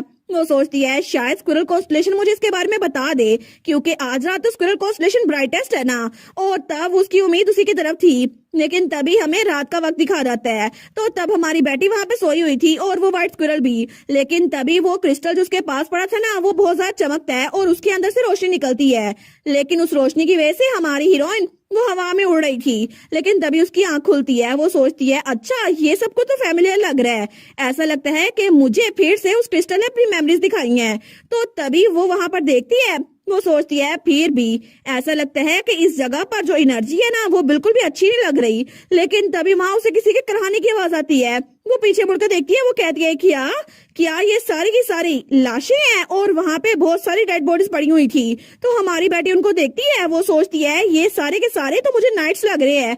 लेकिन तब वो उनको देखती है। वो सोचती है ये सारे तो मुझे एस्टम किंगडम के सोल्जर्स ही लग रहे हैं। और स्क्विरल कॉन्स्टलेशन क्या मुझे बताना चाहती है कि इनकी मौत के बाद क्या हुआ था? लेकिन आखिर ग्रेट वार के दौरान क्या ही हुआ होगा जिसकी वजह से ये सब कुछ हो रहा है? तो तभी उसे वहां पे वो ईगल नजर आता है जो कि रेड बर्ड के नाम से मशहूर था। वो सोचती है ये ईगल, ये तो मैंने हिज मैजेस्टी के पास देखा था ना। और उस ईगल के पंजों में एक क्रिस्टल था जो कि रेड कलर का था। लेकिन तभी उस क्रिस्टल के अंदर सब जो मर गए थे ना उनकी सोल्स कलेक्ट हो रही थी। वो सोचती है ये तो रेड ग्लो कर रहा है, आखिर इसका मकसद क्या होगा? लेकिन तभी वो ईगल वहां से बार बार उड़ रहा था और सबकी सोल्स उसके अंदर कलेक्ट हो जा रही थी। हमारी सोचती है आखिर हो क्या रहा है? क्या ये वही रेड बर्ड है जिसकी बात सारी रूमर्स में हो रही थी? लेकिन अगर ऐसा है ना तो ये सब कुछ तो बहुत सस्पिशियस लग रहा है। तो तब अगले दिन सुबह के वक्त वो फ्रेडरिक से कहती है फ्रेडरिक क्या तुम होली एम्पायर के डेलीगेशन पे थोड़ी सी इन्वेस्टिगेशन कर सकते हो? और तब तो उसका ड्रेस बड़ा ही प्यारा लग रहा था उस पे। लेकिन फ्रेडरिक कहता है जी मैं कर तो सकता हूँ। तो हमारे कहती है इसके अलावा वो वहां पे जो लंबे बालों वाला आदमी है ना, जिसके ब्राउन बाल है, उस पर भी नजर रखना, मुझे वो थोड़ा अजीब लगता है। तो फ्रेडी कहता है जी माँ लेडी, मैं समझ गया। लेकिन तब हमारी बेटी कहती है बस अभी के लिए इतना ही, थैंक यू, आप जा सकते हैं। और उसके बाद वहां चला गया था।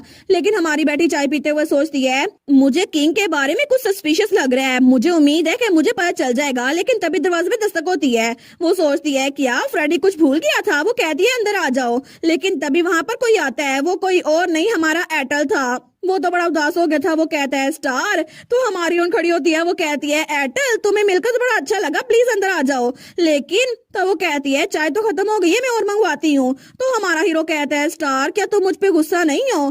तो बेटी कहती है क्या मैं तुम पे गुस्सा, लेकिन मैं क्यों होंगी। वो कहता है मैं तुमसे बहुत दिनों पहले मिला था ना, और इसी वजह से जो मैंने किया था मैं उसके लिए माफी मांगने आया हूँ। तो वो सोचती है क्या कुछ दिनों पहले। लेकिन तभी उसे याद आता है कुछ दिनों पहले हुआ क्या था। तो वो फिर से ब्लश करने लग गई थी। वो कहती है अच्छा अच्छा वो नहीं नहीं, तुम्हें उसके लिए माफी मांगने की जरूरत नहीं है, क्योंकि मैंने असल में उस चीज को इतना माइंड नहीं किया था। लेकिन उसकी ये बात सुनकर एटल तो बड़ा खुश हो गया था और उसके बालों से फिर से हाथ बन गया था। वो कहता है सच्ची। लेकिन तब उसके पास आकर कहता है थैंक गुडनेस, मुझे लगा तुम उसकी वजह से मुझे अवॉइड कर रही हो। वो कहती है मैं तुम्हें अवॉइड क्यों करूंगी। लेकिन तब वो बिल्कुल उसके पास आ गया था। वो कहता है चलो अच्छा हुआ, मुझे लगता था कि यही वजह है, लेकिन अच्छा हुआ ये वजह नहीं है। लेकिन हमारी हीरोइन का दिल तो फिर से धड़क रहा था। वो सोचती है इसका फेस तो बहुत क्लोज है।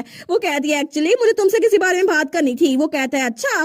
लेकिन थोड़ी देर बाद वो लोग वहां पे बैठ गए थे। तो हमारे एटल ने अपनी आंखों से वो पट्टी उतार दी थी। वो कहता है हिज मैजेस्टी एनिमी नेशन के साथ मिले हुए हैं। वो कहती है बिल्कुल, मुझे लगता है कि वो शेप शिफ्टर के सिग्नम के पीछे हैं, तो तुम्हें भी केयरफुल रहना होगा, ठीक है। वो कहता है ठीक है, मैं केयरफुल रहूंगा। लेकिन तभी वो मुंह पीछे करता है तो फिर से ब्लश करने लग गया था। तो बेटी कहती है क्या हुआ, तुम ऐसा चेहरा क्यों बना रहे हो। वो कहता है बस बात ये है, मुझे ये जानकर अच्छा लगा कि तुम्हें मेरे बारे में फिक्र हो रही है। लेकिन बेटी कहती है क्या ये खुश होने की बात नहीं है, आखिर तुम इतना खुश क्यों हो रहे हो। तो एटल कहता है बस मुझे खुशी हो रही थी ना। लेकिन तभी वो उसको देखती है। वो कहता है तुम्हें भी केयरफुल रहना पड़ेगा, क्योंकि तुम्हारे हाथ में ये सिग्नम अभी भी नजर आ रहा है, और हमारे सिग्नम तो छुपे हुए हैं क्योंकि हम लोग अडल्ट बन चुके हैं। लेकिन अभी तक तुम्हारा सिग्नम ये सबसे वाज़ेह है, और मैं चाहता हूँ कि मैंने तुम्हें जो बर्थडे पे नेकलेस दिया था ना, तुम उसे अपने पास रखो। वो कहती है अच्छा वो वाला नेकलेस, लेकिन उसमें खास क्या है। तो एटल कहता है असल में वो मैंने अपने स्केल से बनाया था, और अगर मैं तुम्हारे पास ना भी हुआ ना तो फिर भी वो तुम्हें प्रोटेक्ट करेगा। हमारी बेटी कहती है सच में वो मुझे प्रोटेक्ट करेगा। वो कहता है बिल्कुल, इसी वजह से तुम्हें हर वक्त उसे पहन के रखना चाहिए, और तब वो थोड़ा सा उसके करीब होता है। लेकिन तभी हमारा एटल उसको बड़े प्यार से देख रहा था। तो बेटी बेचारी तो ब्लश किए जा रही थी, उसका दिल तो धड़की जा रहा था। वो सोचती है ये इतना करीब होकर क्या कर रहा है, ये तो बहुत ज्यादा करीब है। लेकिन तब वो सोचती है एटल ने उस दिन कहा था अगर तुम्हें मेरी फीलिंग्स का पता चल गया है तो क्या इसके बाद मैं तुम्हें और करीब होके जान सकता हूँ। लेकिन तब वो सोचती है ये तो मेरे बहुत ज्यादा क्लोज है, क्या इतनी जल्दी। लेकिन तभी एटल थोड़ा आगे होता है, उसे किस करने लगता है। वो सोचती है फिर भी जब तक ये एटल है ना तब तक मुझे कोई मसला नहीं है। लेकिन तभी दरवाजे पे दस्तक होती है। तो मेड कहती है माय लेडी मैं अंदर आ सकती हूँ। तो वो बेचारी थोड़ा पीछे हो गई थी। वो कहती है बिल्कुल अंदर आ जाओ। तो मेड कहती है एक्सक्यूज मी, लेकिन असल में मुझे एक काम था। तो हमारी बेटी कहती है अच्छा क्या काम था। वो बेचारी तो अभी भी ब्लश किए जा रही थी। तो मेड कहती है असल में आपसे मिलने के लिए एक विजिटर आया है। हमारी उन कहती है क्या एक विजिटर। तो वो मेड कहती है जी बिल्कुल, वो विजिटर आपके डची में आया है, आपके टाउन हाउस में, तो आपको वहाँ पे जाना होगा। और तब थोड़ी देर बाद उनकी बग्गी रेडी थी। तो हमारी हीरोइन कहती है मुझे लगा नहीं था तुम उन्हें इतनी जल्दी ढूंढ लोगे। वो कहता है वेल मुझे लगता है कि वो खुद ही आपसे मिलने के लिए आ गए, मैंने तो बस उनको ट्रैक किया था। तो हमारी हीरोइन कहती है थैंक यू फ्रेडरिक, तुमने बड़ा अच्छा काम किया, चलो अब चलते हैं। लेकिन तभी एटल भी वहीं पर था। वो कहता है स्टार आराम से जाना, और प्लीज वो नेकलेस पहनना ना भूलना। वो कहती है ठीक है फिक्र ना करो, डैड और काली दोस्त भी मेरे साथ जा रहे हैं, मैं जल्दी वापस आ जाऊंगी जब काम हो गया। लेकिन तब वो आगे बढ़ते हुए कहती है तुम्हें भी केयरफुल रहना होगा, तुम जानते हो ना कि किंग शेप शिफ्टर के पीछे है, और तुम तो इतने ज्यादा स्ट्रॉन्ग हो तो तुम भी खतरे में होगे। लेकिन तब वो कहती है मुझसे प्रॉमिस करो ना कि तुम सेफ रहोगे। तो एटल बेचारा बड़ा उदास हो गया था। वो कहता है लेकिन स्टार तुम भी तो एक शेप शिफ्टर हो ना, और तुम्हारे हाथ में ये सिग्नम, सबको पता है कि तुम्हारा सिग्नम कितना इंपॉर्टेंट है, लेकिन फिर भी मैं तुम्हारे बारे में फिक्रमंद हूँ। और तभी उसका हाथ पकड़ता है और उसके हाथ पे किस करता है। वो कहता है जितना तुम मेरे बारे में फिक्रमंद हो ना, मैं भी उतना ही तुम्हारे बारे में फिक्रमंद हूँ, लेकिन प्लीज मुझे प्रॉमिस करो कि तुम केयरफुल रहोगी। वो कहती है ठीक है, वो तो ब्लश करने लग गई थी। वो कहती है मैं प्रॉमिस करती हूँ, लेकिन बग्गी में कालीतूस और ड्यूक बैठे हुए थे, दोनों ने अपनी तलवारें निकाली थी। वो लोग कहते हैं वाओ ड्रैगन, इसकी हिम्मत कैसे हुई कि हमारी बेटी के हाथ पे किस करे। उनको तो बड़ा गुस्सा आ रहा था, लेकिन फिर भी बेटी की वजह से वो लोग बर्दाश्त कर ही लेते हैं। हमें असलान फैमिली का टाउन हाउस दिखाया जाता है। तो तभी वहां पर दो लोग बैठे हुए थे। तो तभी कोई कहता है प्लीज अपने आप को यहाँ पे कंफर्टेबल करे, और वहां पे हमारी बेटी आई थी। वो कहती है ये असलान फैमिली की तरफ से आप लोग के लिए छोटी सी कर्टेसी है, तो प्लीज आराम से रहिएगा, क्योंकि मैं एक एल्डरली लेडी से मिली थी जिससे मैंने आपकी कहानी सुनी थी, इसी वजह से मैं चाहती हूँ कि आपको आपकी आंटी से मिला सकूं। तो वो दोनों खड़े हो जाते हैं। तो वो आदमी कहता है क्या असलान फैमिली? तो उसकी वाइफ भी कहती है ओ माय गॉड, मुझे लगा था ये कोई नोबल फैमिली है, लेकिन मुझे लगा नहीं था कि ये सच में असलान फैमिली होगी। लेकिन तब वो लोग कहते हैं इसका मतलब है कि आप असलान फैमिली की यंग लेडी है ना? तो हमारी हीरोइन स्माइल करके कहती है जी बिल्कुल, मैं हूँ बेटी एल असलान। और तब उसका ड्रेस तो उस पर बहुत ज्यादा सूट करा था, और इसका हेयर स्टाइल भी। लेकिन तब वो लोग वहां बैठ गए थे। तो तब वो आदमी कहता है मुझे पता है कि मेरी आंट मेरे बारे में बहुत ज्यादा फिक्रमंद होंगी, लेकिन हम चाहते थे कि हम उनसे कांटेक्ट कर सके, लेकिन हमें चांस नहीं मिला। तो हमारी उन कहती है क्या आप मुझे बता सकते हैं कि आप लोगों के साथ इस वक्त तक क्या हुआ है? तो वो दोनों एक दूसरे की तरफ देखते हैं और सोचते हैं हमें इन्हें बताना चाहिए या फिर नहीं, लेकिन तभी वो बताना शुरू करती हैं। वो कहते हैं असल में हम कोई चीज छुपा रहे थे, लेकिन अगर आप है ना तो हम आपको बता सकते हैं। तो वो सोचते हैं कुछ सालों पहले जब कहत अपने अरूज पर था ना, तो तब वहां पर वो लोग भी भूखे मरे थे, लेकिन तभी उनके पास कोई ब्रेड लेकर आया था, और वो कोई और नहीं हमारी बेटी थी जो कि फ्री में सबको ब्रेड बांट रही थी। तो वो कहता है जब रॉयल फैमिली भी हमसे छुटकारा हासिल करने की कोशिश कर रही थी ना, और उन्होंने कहत में हमारी हेल्प नहीं की थी, तो तब हमारे पास कोई चारा नहीं था कि जंगल में जाकर कुछ खुराक ढूंढ सके, ताकि हमारे पास खाने के लिए कुछ हो और हम उसको बेचकर भी कुछ गुजारा कर सके। लेकिन तब जब वो लोग जंगल में थे ना, तो वहां पे उसकी वाइफ कहती है हनी मुझे लगता है वहां पे कुछ है, क्या तुम्हें कुछ सुनाई दिया? तो उसका हस्बैंड कहता है बस कर दो, तुम्हारे कान बज रहे होंगे। लेकिन तभी उन्हें वहां पे मशरूम्स भी दिख गए थे। वो कहता है देखो सही, ये तो रेयर लग रहे हैं, अगर हम इनको बेचें तो अच्छे पैसे मिलेंगे। लेकिन तभी वो अपनी वाइफ से कहता है हनी, तो उसकी वाइफ तो बकायदा कांप रही थी वहां देखकर। लेकिन वो कहता है क्या हुआ? लेकिन तभी उसकी वाइफ नीचे होती है और अपने हस्बैंड को भी नीचे करती है। तो वो कहता है क्या? वो कुछ बोले ही लगता है, लेकिन तभी उसकी वाइफ उसका मुंह ढक देती है। वो आहिस्ता आवाज में कहती है चुप, बिल्कुल चुप, रेड बर्ड यहाँ पर आ चुका है। और तभी वहां पर फिर से वो ईगल उड़ रहा था। लेकिन तब वो हस्बैंड कहता है कि वो खतरनाक रेड बर्ड जो कि मुर्दा लोगों के ऊपर से उड़ता है। तो उसकी वाइफ हाँ में सर हिलाती है। तो तब उसकी वाइफ कहती है अभी कुछ ही वक्त पहले एम्पीरियल आर्मी और किंगडम की फोर्सेस के दरमियान जंगल में लड़ाई हुई थी, तो यहाँ पर बहुत सारे लोग की डेड बॉडीज होंगी। लेकिन तब वो खड़ा होकर वहां छुप के देखता है। वो सोचता है फिर भी ये अजीब सी स्मेल कहाँ से आ रही है। लेकिन जैसे वो वहां पर देखते हैं ना, तो वहां पे वो रेड बर्ड था जो कि नीचे उतर रहा था। लेकिन वहां पर कुछ नाइट्स और एक लॉर्ड भी खड़ा हुआ था। लेकिन तभी वो ईगल उस आदमी के सामने था। तो वो सोचता है एक मिनट, ये तो स्टीवर्ड ऑफ रूलिंग है ना, लॉर्ड के कैसल से है ना, लेकिन आखिर इनका रेड बर्ड के साथ क्या ताल्लुक? लेकिन तभी वो आदमी कहता है यहाँ पर अगर तुम्हारे करने के लिए कुछ नहीं है तो जाने से पहले क्या तुम अपनी इंसानी शक्ल में वापस आ सकते हो? तो वो ईगल हाँ में सर हिलाता है और अपनी इंसानी शक्ल में वापस आ गया था। वो कहता है अच्छा तुम्हें मुझसे क्या चाहिए? लेकिन तब वो लौट कहता है असल में मैंने सुना था कि तुमने पहले ही हिज मैजेस्टी के साथ पेमेंट का मैटर सेटल कर लिया है। वो कहता है बिल्कुल यही बात है। लेकिन वो कहता है फिर भी हम जैसों को तो कुछ नहीं मिलता, अगर तुम जाने से पहले हमें कुछ रकम दे जाओ तो वो ईगल कहता है सच में मुझे यकीन नहीं होता कि तुमने मुझे इतने ट्रिवियल मैटर के लिए यहाँ पर रुकवाया, लेकिन अगर तुम्हें और कोई काम नहीं है तो मैं चलता हूँ। तो तब वहां से उड़ गया था। लेकिन पीछे वो लॉर्ड चिल्ला के आता है अनबिलीवेबल, आखिर ये एम्पायर के लोग इतने कंजूस क्यों हैं? अगर मैं होता ना तो कम से कम एक गोल्ड कॉइन तो फेंक देता। लेकिन तभी उन लोगों ने ये बातें सुन ली थी। तो वो हस्बैंड और वाइफ तो थोड़े से डर गए थे। तो वो वाइफ कहती है मुझे लगता है कि हमने वो देख लिया जो हमें देखना नहीं चाहिए था। तो हस्बैंड कहता है ठीक है, इससे पहले कोई हमें पकड़ ले हमें यहाँ से निकलना चाहिए। लेकिन तभी उसका पाँव एक लकड़ी से टकराता है। तो वहां से आवाज आती है। तो तभी वो लॉर्ड उनकी तरफ पीछे मुड़कर देखते हैं। तो तब वो दोनों वहां से भाग रहे थे। तो वो लॉर्ड कहता है कौन है वहां पर? लेकिन उसके बाद वो कहते हैं हम तब से भागते आ रहे हैं क्योंकि हमें अपनी लाइफ बचानी थी, क्योंकि हमने कुछ ऐसा देख लिया था जो देखना नहीं चाहिए था।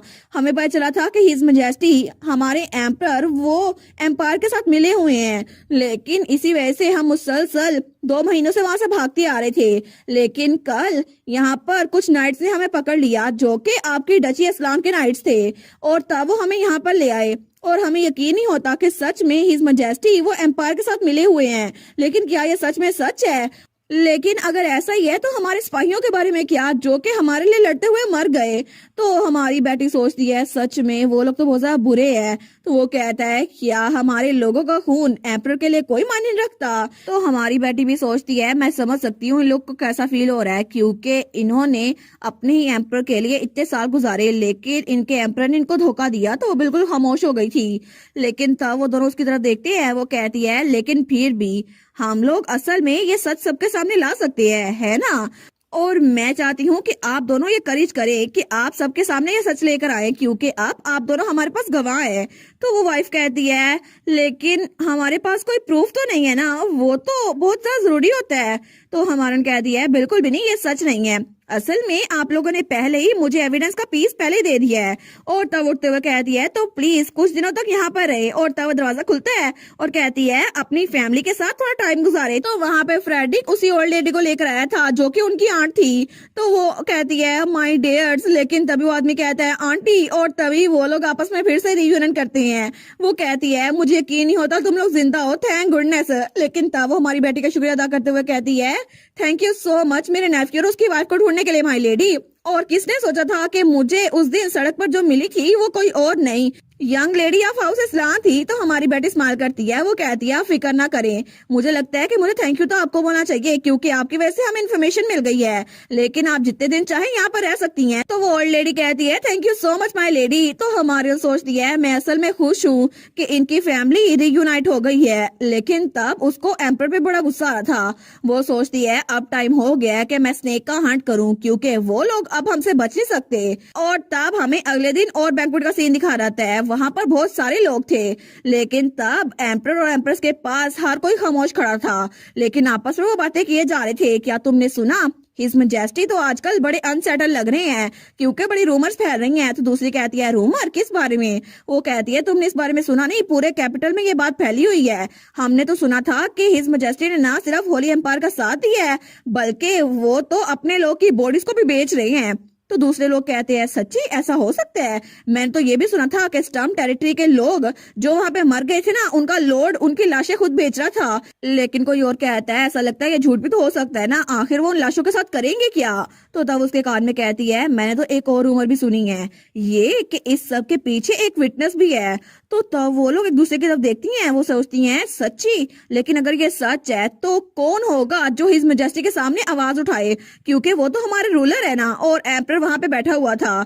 लेकिन तब वो लोग कहती हैं जब तक कोई चाहता नहीं है कि रॉयल फैमिली को चैलेंज करे, कोई भी आगे नहीं आएगा और कोई भी उनको डायरेक्टली अप्रोच नहीं करेगा उनके सामने ये सबूत रख के।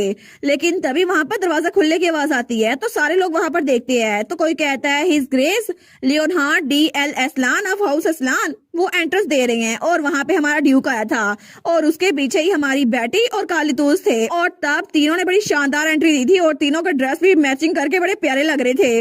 लेकिन तब हमारे इधर तो देखती है। वो सोचती है आज तो बैंक्वेट में बिल्कुल खामोशी लग रही है, ऐसा लगता है कि जैसे बड़ा टेंस माहौल है। लेकिन तब स्माइल करके सोचती है मुझे लगता है कि मैंने जो रूमर्स फैलाई थी वो काम कर गई हैं, अब सब लोग एम्पर पे शक कर रहे हैं। तो एम्पर चिल्ला कहता है आखिर इसका मतलब क्या हुआ? तुम्हारी हिम्मत कैसे हुई कि मेरी बैंक्वेट में लेट आओ? और तब वो अपने थ्रोन पे बैठा बैठा चिल्लाता है तुम लोग की हिम्मत कैसे हुई कि गेस्ट की तरह पेश ना आओ? तुम लोग अपने आप को समझते क्या हो? तुम लोगों में थोड़ी सी तमीज नहीं है? तो हमारा ड्यूक कहता है अनफॉर्चुनेटली योर मैजेस्टी, मुझे लगता है कि मैं आपको बताना चाहूंगा कि आज हम लोग बैंक्वेट अटेंड करने के लिए नहीं आए। तो एम्पर कहता है अच्छा फिर यहाँ पर किस लिए आए हो? तो हमारा ड्यूक कहता है स्टम्प टेरिटरी, मैं आपसे उसके बारे में बात करने आया हूँ। जैसा कि आपको पहले से पता है पूरे किंगडम में ये रूमर फैली हुई है कि आप एम्पायर के साथ मिले हुए हैं। तो तब एम्पर को तो बड़ा गुस्सा आ रहा था। तो तब एम्पर उसकी तरफ देखती है और अपनी सीट से खड़ी होते हुए कहती है अच्छा मैं इस बारे में और कुछ नहीं सुनना चाहती। चाहे कुछ भी हो जाए, लेकिन मैं कभी भी तुम लोग को हिज मेजेस्टी का ऑनर बर्बाद करने नहीं दूंगी। तुम लोग की इतनी हिम्मत कि तुम लोग हमसे इंटेरोगेशन करो, और तुम लोग हो ही कौन? नॉर्थ के कुछ लोग जिनको जरा तमीज नहीं है। आखिर तुम लोग अपने आप को समझते क्या हो? लेकिन हमारी उन कहती है योर मेजेस्टी, चाहे आप सच को कितना मर्जी दबाने की कोशिश करें, लेकिन हर किसी को पता है ये बात कि स्टम टेरिटरी के लोग वो मर चुके थे और उनकी लाशें आपने एम्पायर के साथ ट्रेड की थी, और हमारे पास तो प्रूफ भी है। तो एम्पायर कहता है क्या प्रूफ? तो हमारी हीरोइन फ्रेडी को इशारा करती है। फ्रेडी कहता है जी, और उसके बाद वो किसी को वहां पर लेकर आ रहा था, लेकिन जैसे ही एम्पायर उस इंसान को देखते हैं वो कहता है क्या आखिर ये यहाँ पर क्या कर रहा है? तो हमारी बेटी स्माइल करती है, और तब वो आदमी वही लॉर्ड था जो कि स्टम टेरिटरी में था। लेकिन हमारी उन कहती है स्टीवर्ड ऑफ रूलिंग लॉर्ड स्टम टेरिटरी, आज वो यहाँ पर विटनेस के तौर पर आए हैं। और तब वहाँ पे बाकी सब जो लोग थे ना, वो सबसे कहती है आप लोग इनसे अनफेमिलियर होंगे तो मैं आपको बता दूं, ये है बैरन गुस्ते और ये है स्टीवर्ड ऑफ स्टम टेरिटरी। क्योंकि ग्रेट फैमिन के दौरान वहाँ पे मौत बहुत ज्यादा हुई थी भूख की वजह से, और रूमर्स थी कि रेड बर्ड लोगों की लाशों के ऊपर से उनकी सोल्स कलेक्ट करते हैं, और ये इस बात के गवाह हैं क्योंकि ये वहाँ के रूलर है। लेकिन एम्पर सोचता है डैम इट, ये सच में उसको यहाँ पर ले आई, वो लाइन सच में उनको पता चल गया होगा। लेकिन तब वो सोचता है फिर भी जिस वक्त इसने बात करने की कोशिश की ना, मैं इसको जेल में फिकवा दूंगा, ऐसा हो ही नहीं सकता कि ये मेरे खिलाफ गवाही दे। लेकिन तभी लॉर्ड कहता है मैं यहाँ पर सच को एक्सपोज करने के लिए आया हूँ क्योंकि मैंने ये सब कुछ खुद विटनेस किया है। तो एम्पर सोचता है क्या? तो तब वो चिल्ला कहता है तुम्हारी हिम्मत कैसे हुई? तुम जरूर इन लायंस के साथ मिले होगे ताकि रॉयल फैमिली का ओनर उसको गलत टेस्टमनी से टार्निश कर दो, और मैं अभी तुम्हें जेल में फिकवा दूंगा। तो वो आदमी सोचता है अच्छा ये मुझे जेल में फिकवाएंगे, लेकिन अभी तक मेरे साथ कल जो हो चुका है ना, उसके बाद तो मैं जेल में भी आराम से रह लूंगा क्योंकि ड्यूक ने उसको बहुत ज्यादा टॉर्चर किया था। और तब उसने कहा था ठीक है मैं सब कुछ बता दूंगा, प्लीज मेरी जान मत लें। तो वो सोचता है अब चाहे मुझे जेल में भी रहना पड़े लेकिन दोबारा मैं लायंस के पास ही जाऊंगा। तो तब हमारी उन कहती है बैरन गुस्टे, इस वक्त मैं आपसे जो सवाल पूछूंगी ना आप मुझे सच सच बताइएगा, ठीक है? और तब हमारी बेटी का ड्रेस कितना खूबसूरत लग रहा था उस पे। तो तब हमारी बेटी कहती है क्या ये सच है कि एनिमी नेशन होली एम्पायर के साथ आप काफी टाइम से बहुत ज्यादा डीलिंग्स कर रहे हैं? वो कहता है जी ये सच है। तो बाकी लोग कहते हैं सच में डीलिंग्स? तो हमारी कहती है लेकिन आप क्या ट्रेड करते हैं? वो कहता है मुझे खुद नहीं पता, मैं तो बस होली एम्पायर को यहाँ पे लोगों की डेड बॉडीज देता हूँ। तो सब लोग कहते हैं क्या डेड बॉडीज? तो सब लोग बहुत ज्यादा शॉक हो गए थे। वो कहते हैं हमें तो सच में बहुत ज्यादा शॉकिंग लग रहा है ये, लेकिन वो ऐसा कैसे कर सकते हैं? तो तब बैरन गुस्टे कहता है मैं श्योर नहीं हूँ कि उनको लाशों से क्या काम था, लेकिन मैं तो सिर्फ हिज मेजेस्टी के ऑर्डर फॉलो कर रहा था। तो एम्पर कहता है क्या? तो सब लोग कहते हैं आखिर हिज मेजेस्टी ऐसा कैसे कर सकते हैं? ऐसा नहीं हो सकता ना वो अपने ही लोगों को बाकी दुश्मन के हाथों भेज दें, लेकिन आखिर उनको इसकी क्या जरूरत पड़ेगी? तो एम्पर चिल्ला कहता है तुम्हारी इतनी हिम्मत कि तुम झूठ बोलो, जरूर तुम्हारा दिमाग खराब हो गया होगा कि तुम झूठ बोल रहे हो। तो बैरन गुस्टे कहता है झूठ? मुझे अभी भी याद है कि कहत के जमाने में आपने क्या बोला था, जब मैं लोगों को खुराक तकसीम करने की तैयारी कर रहा था ना, तो आपने वो डब्बा नीचे फेंक दिया था जिसके अंदर आलू और बाकी चीजें थी। तो आपने कहा था ये तुम क्या कर रहे हो? तो मुझे लगा था शायद ये काफी नहीं होगा इसलिए आप गुस्सा है, लेकिन मैंने कहा मुझे माफ कीजिएगा, मैं लोगों के लिए और एडिशनल सप्लाईज तैयार करवाता हूँ। तो आपने कहा था बिल्कुल नहीं, जैसा चल रहा है ना बिल्कुल वैसे चलने दो। तो मैं तो हैरान होकर आपसे पूछ रहा था, लेकिन आपने कहा था जितने ज्यादा लोग मरेंगे उतना ही अच्छा होगा, अगर लोग भूखे रहेंगे तो मर जाएंगे, अच्छा होगा उनको मरने दो क्योंकि हमें और ज्यादा लाशें चाहिए। तो सब लोग कहते हैं सच में उन्होंने जानबूझ के लोगों को मरने दिया, हालांकि वो उनको बचा सकते थे, लेकिन इसका मतलब है कि ये पहली बार ये सब कुछ नहीं हो रहा। मुझे यकीन नहीं होता कि एम्परर खुद एनिमी के साथ मिले हुए हैं। इसका मतलब है कि स्टम टेरिटरी के लोग बेचारे वो एम्परर के हाथों ही मारे गए। तो तब उनमें से कोई कहता है योर मेजेस्टी क्या बैरन गुस्टे ने जो कहा वो ठीक है? तो एम्परर कहता है बस बहुत हो गया, चुप हो जाओ, मैं इसके अलावा कुछ नहीं सुनूंगा। अगर ऐसा है भी, ये सच है भी, तो क्या मैं तुम लोग का रूलर हूँ? आखिर तुम लोग की कितनी हिम्मत हुई कि तुम लोग अपने किंग में ही फला निकालो? लेकिन तभी दरवाजा खुलता है और वहां से हमारा प्रिंस एडल आता है। तो हमारा हीरो कहता है सच में हम आप में गलतियां नहीं निकाल सकते। तो तब उनके तख्त की तरफ हटता है। वो कहता है आखिर आप किंग होने के नाते अपनी ड्यूटीज फुलफिल क्यों नहीं करते? आप अपने लोगों को धोखा कैसे दे सकते हैं? तो एम्पर कहता है तुम्हारी इतनी हिम्मत कि मेरे सामने जुबान चलाओ। तो एडवर्ड कहता है मुझे माफ कीजिएगा लेट होने के लिए, लेकिन इसको ढूंढने में थोड़ा टाइम लगा। ये वो डॉक्यूमेंट है जो कि हमारे एंसेस्टर ने मिलकर बनाया था, जो दो शेप शिफ्टर के दरमियान था, एस्टम किंगडम के फाउंडर के दरमियान। और इसमें साफ साफ लिखा हुआ है कि ये डॉक्यूमेंट किंग या एम्पर के बनने से पहले था। और ये डॉक्यूमेंट ये तो स्नेक और लायन के दरमियान एक वादा था, ताकि वो अपने लोगों को डिजास्टर से और मैजिकल बीस्ट के अटैक से प्रोटेक्ट कर सके। क्योंकि स्टार्ट से लेकर अब तक स्नेक अपनी अकल का इस्तेमाल कर रहे थे लोगों को दिल जीतने के लिए, और इसके अलावा लायन की फैमिली वो अपनी ताकत का इस्तेमाल करती थी ताकि बाहर के खतरों से अपने लोगों को महफूज रख सके। तो हमारी बेटी कहती है लेकिन फिर भी आपने अपने एंसेस्टर को भी धोखा दिया। आखिर आप दुश्मन के साथ कैसे मिल सकते हैं, हालांकि आपको अपने लोग को बचाना था। और इसके अलावा इस डॉक्यूमेंट के एंड पे एक प्रोविजन भी लिखी हुई है, जहाँ पे साफ साफ लिखा है अगर दोनों में से कोई एक पार्टी भी अपनी ड्यूटी पूरी करने में नाकाम होती है तो दूसरी पार्टी उसको अकाउंटेबल ठहरा सकती है और उसको जजमेंट के लिए बुला सकती है। इसी वजह से तो एम्परर और एम्प्रेस कहते हैं क्या, इस वजह से क्या। तो तब हमारी बेटी कहती है next head of Aslan family के तौर पर मैं बेटी एल असलान फॉर्मली रिक्वेस्ट करती हूँ कि योर मैजेस्टी आप एक पब्लिक ट्रायल दे जहाँ सबके सामने आपके खिलाफ सबूत पेश किए जाए। हमें कैपिटल का सीन दिखा जाता है जहाँ पे बहुत सारे लोग थे और कोई न्यूज़पेपर बांट रहा था। वो कहता है हिज मैजेस्टी इस बार फिर से पब्लिक ट्रायल को अटेंड करेंगे, सब लोग इस खबर को लें। लेकिन तभी सब लोग कहते हैं कॉपी हमें भी दो, दूसरा कहता है मुझे भी। लेकिन तब वहां से कुछ लोग गुजर रहे थे, वो कहते हैं इस बार इतना शोर क्यों मचा हुआ है, ये पहली बार तो नहीं है कि रॉयल्टी किसी मेजर ट्रायल में शामिल हो। दूसरा कहता है तुम खबर में थोड़ा पीछे हो, तुम्हें पता नहीं है इस बार किंग वो जज के तौर पर अटेंड नहीं कर रहे, इस बार उनका ही ट्रायल हो रहा है। और वहां पे किंग के पोस्टर नीचे गिरे पड़े थे और सब लोग उसको देख रहे थे। तो वो कहता है सच में ऐसा तो कभी भी किंगडम की हिस्ट्री में नहीं हुआ। दूसरा कहता है बिल्कुल, इसी वजह से तो सबको इस बात का इंतजार है कि आखिर किंग के खिलाफ कौन सबूत पेश करेगा। लेकिन तब दूसरी तरफ हमें हमारी हीरोइन का टाउन हाउस दिखा जाता है, जहाँ पे वो कहती है कि होली एम्पायर का डेलीगेशन अचानक से गायब हो गया। तो फ्रेडिक उसके सामने खड़ा था, वो कहता है जी बिल्कुल, ऐसा लगता है कि उनको पता चल गया था। इसी वजह से जब हम उनके इलाके में पहुंचे ना तो वो पहले ही गायब हो चुके थे, वहां पे कोई भी नहीं था। तो हमारी हीरोइन बैठते हुए सोचती है ओ नो, अल्टर रेमन ये तो वही ईगल शेप शिफ्टर है ना जो कि हिज मैजेस्टी के साथ मिला हुआ था, और ये तो इस केस का की फिगर होने वाला था। लेकिन अगर वही ना हुआ तो फिर मैं कुछ पता नहीं करा सकती। और इसके अलावा होली एम्पायर जाने का सिर्फ एक ही रास्ता है, तो उसको ट्रैक करना इतना भी आसान नहीं होगा। लेकिन फिर भी अभी तक वो किंगडम से बाहर नहीं निकला होगा। वो कहती है फ्रेडिक कहता है जी माय लेडी।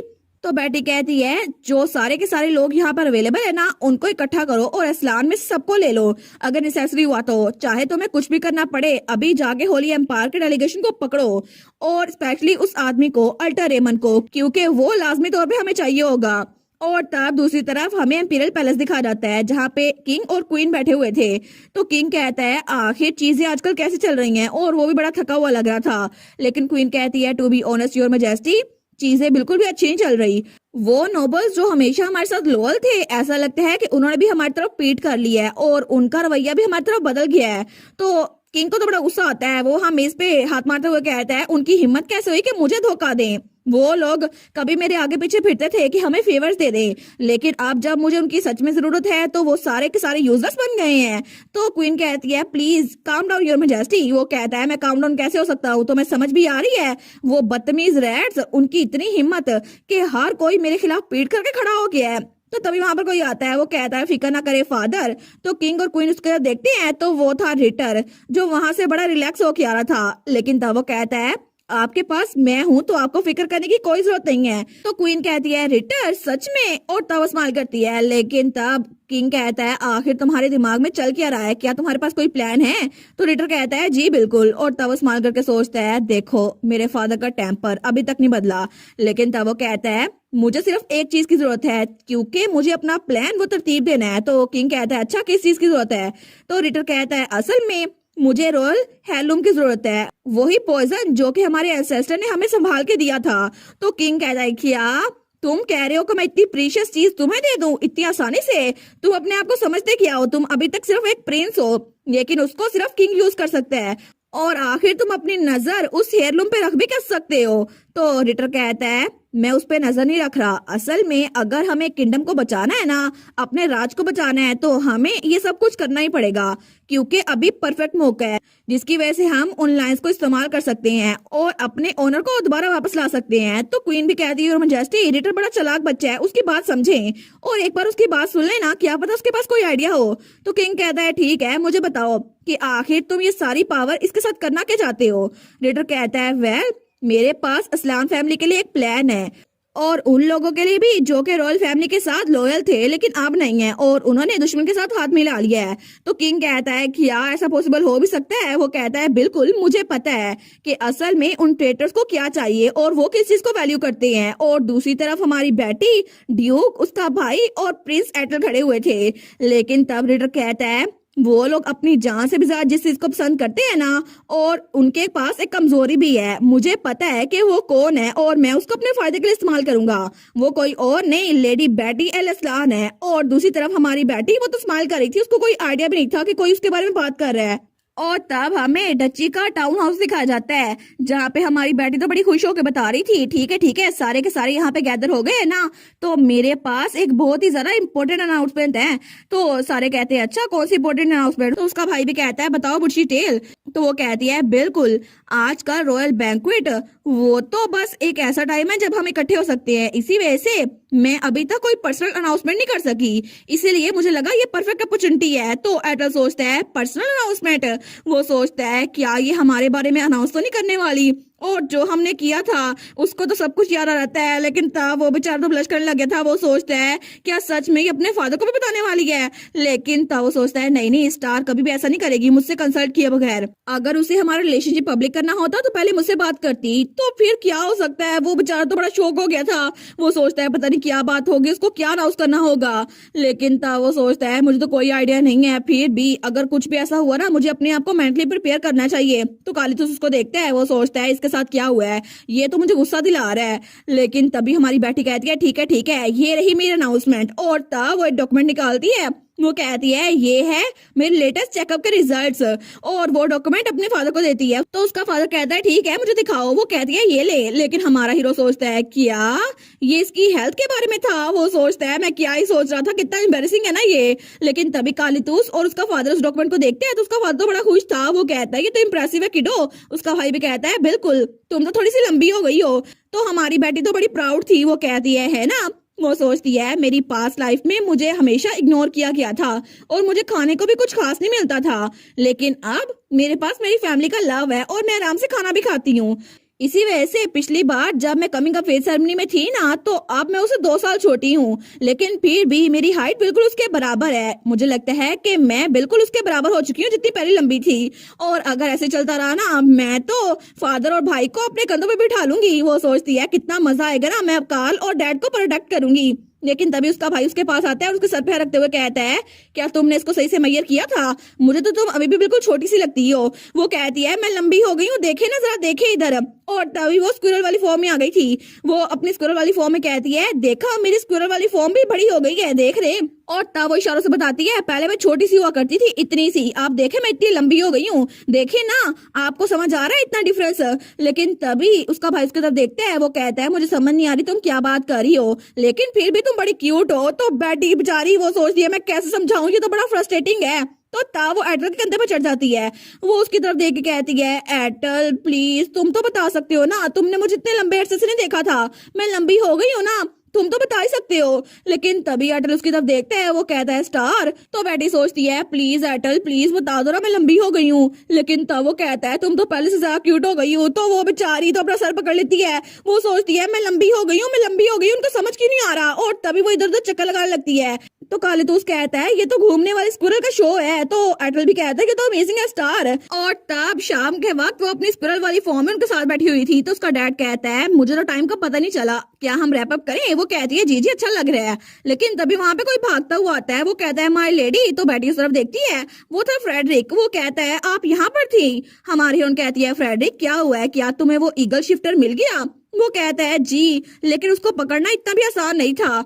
हमें पता है कि वो बर्ड शेप शिफ्टर है, लेकिन जैसे ही हमने उसको देखा ना तो तब वो हमारे पास से उड़ गया, हम उसको पकड़ ही नहीं पाए।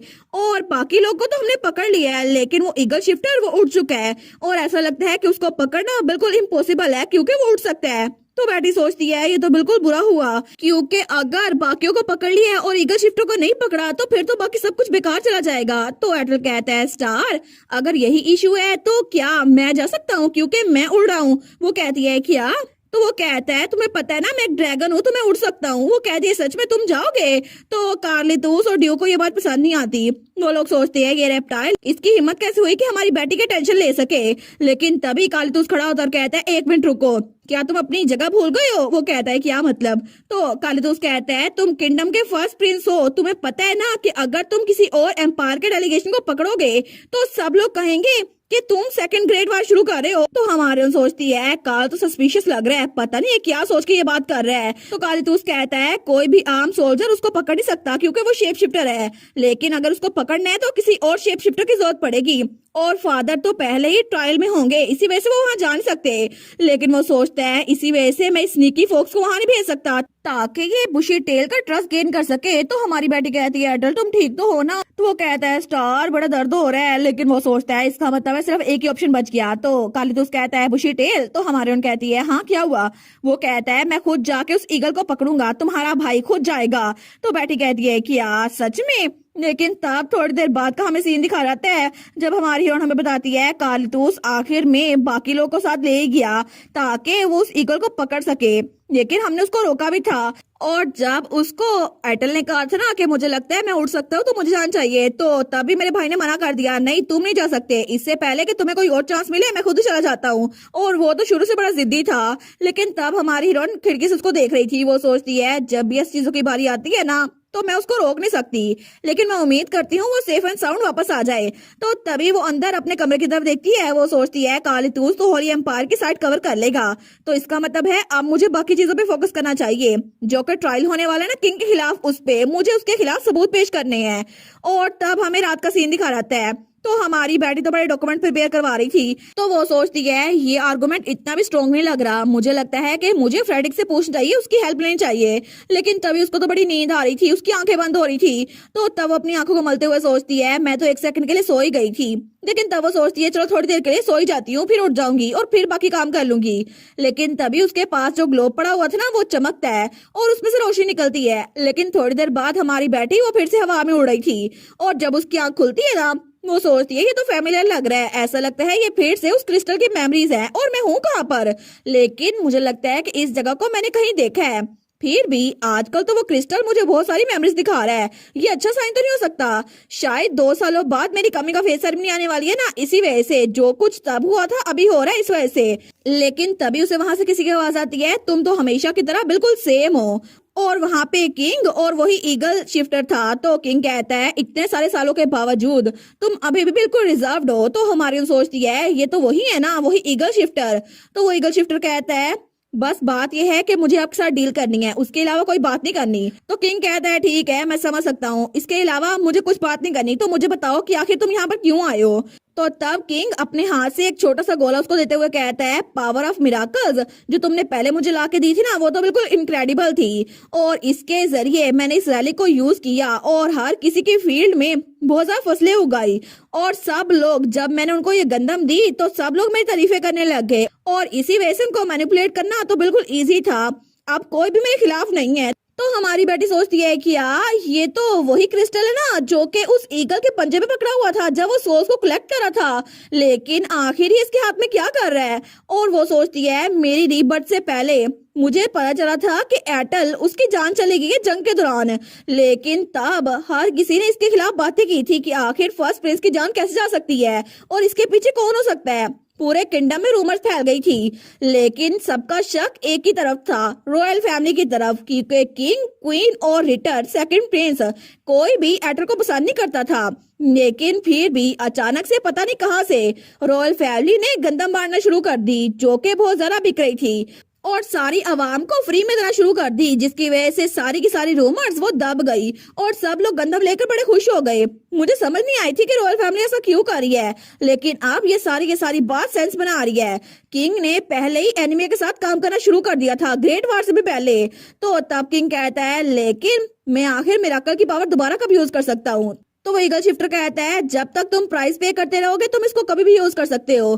तुम्हें क्या लगता है इस बार तुम कितने स्केल पे इसको यूज करोगे और इसके लिए कितनी कुर्बानियां देनी पड़ेंगी? तो हमारे सोचती है, क्या कुर्बानियां, क्या इसके लिए चाहिए थी? लेकिन किंग कहता है, अच्छा इस बार कितने की जरूरत है? तो ईगल शिफ्टर कहता है, तकरीबन 3000 जाने। हमारी सोचती है, क्या ये फिर से लोग को मारने वाले हैं?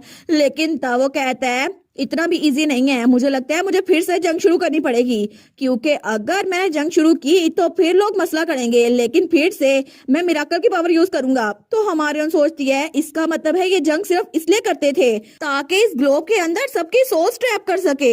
लेकिन क्या सच में इतना गिर सकते हैं कि लोगों की जाने ले, वो भी सिर्फ अपने इस मिराकल की पावर के लिए? तो किंग कहता है, ठीक है, मुझे लगता है कि मैं कर सकता हूँ, लेकिन मैं जंग थोड़े अरसे बाद शुरू करूंगा। तो तुम्हें क्या लगता है कि इसके अलावा तो मुझे कुछ और दे सकते हो? और इसके अलावा, जानों के अलावा क्या कोई और चीज काम आ सकती है? वो कहता है, बिल्कुल, अगर तुमने मुझे कोई सिग्नम दिया तो वो 1000 जानों के बराबर होगी, तो मुझे वो भी दे सकते हो। तो किंग कहता है, अच्छा तुम्हें क्या लगता है कि कोई भी सिग्नम इतनी आसानी से मिल जाएगा?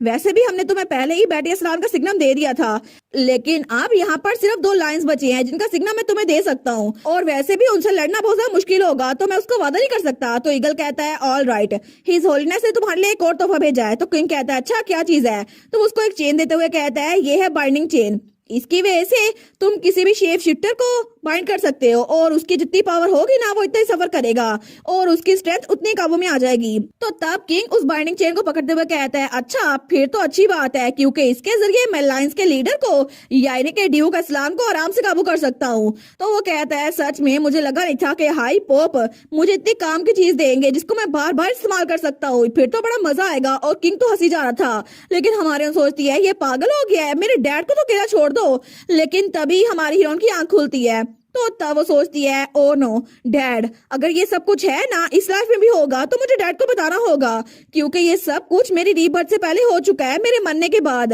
लेकिन अगर किंग पहले ही एम्पायर के साथ मिल चुका है तो क्या पता उसके पास पहले ही बाइंडिंग चेन आ चुकी हो, फिर तो डैड की जान खतरे में होगी ना।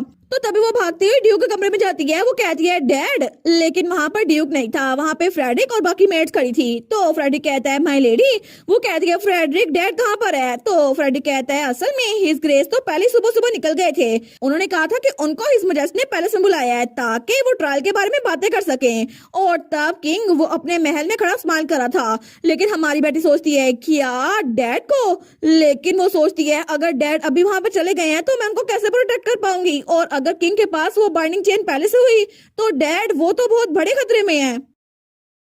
और इसी के साथ ये वाला पार्ट यहीं पर ख़त्म। तो आप लोग बताइएगा आप लोग को ये पार्ट कैसा लगा, और वीडियो को लाइक और चैनल को सब्सक्राइब लाजमी कीजिएगा।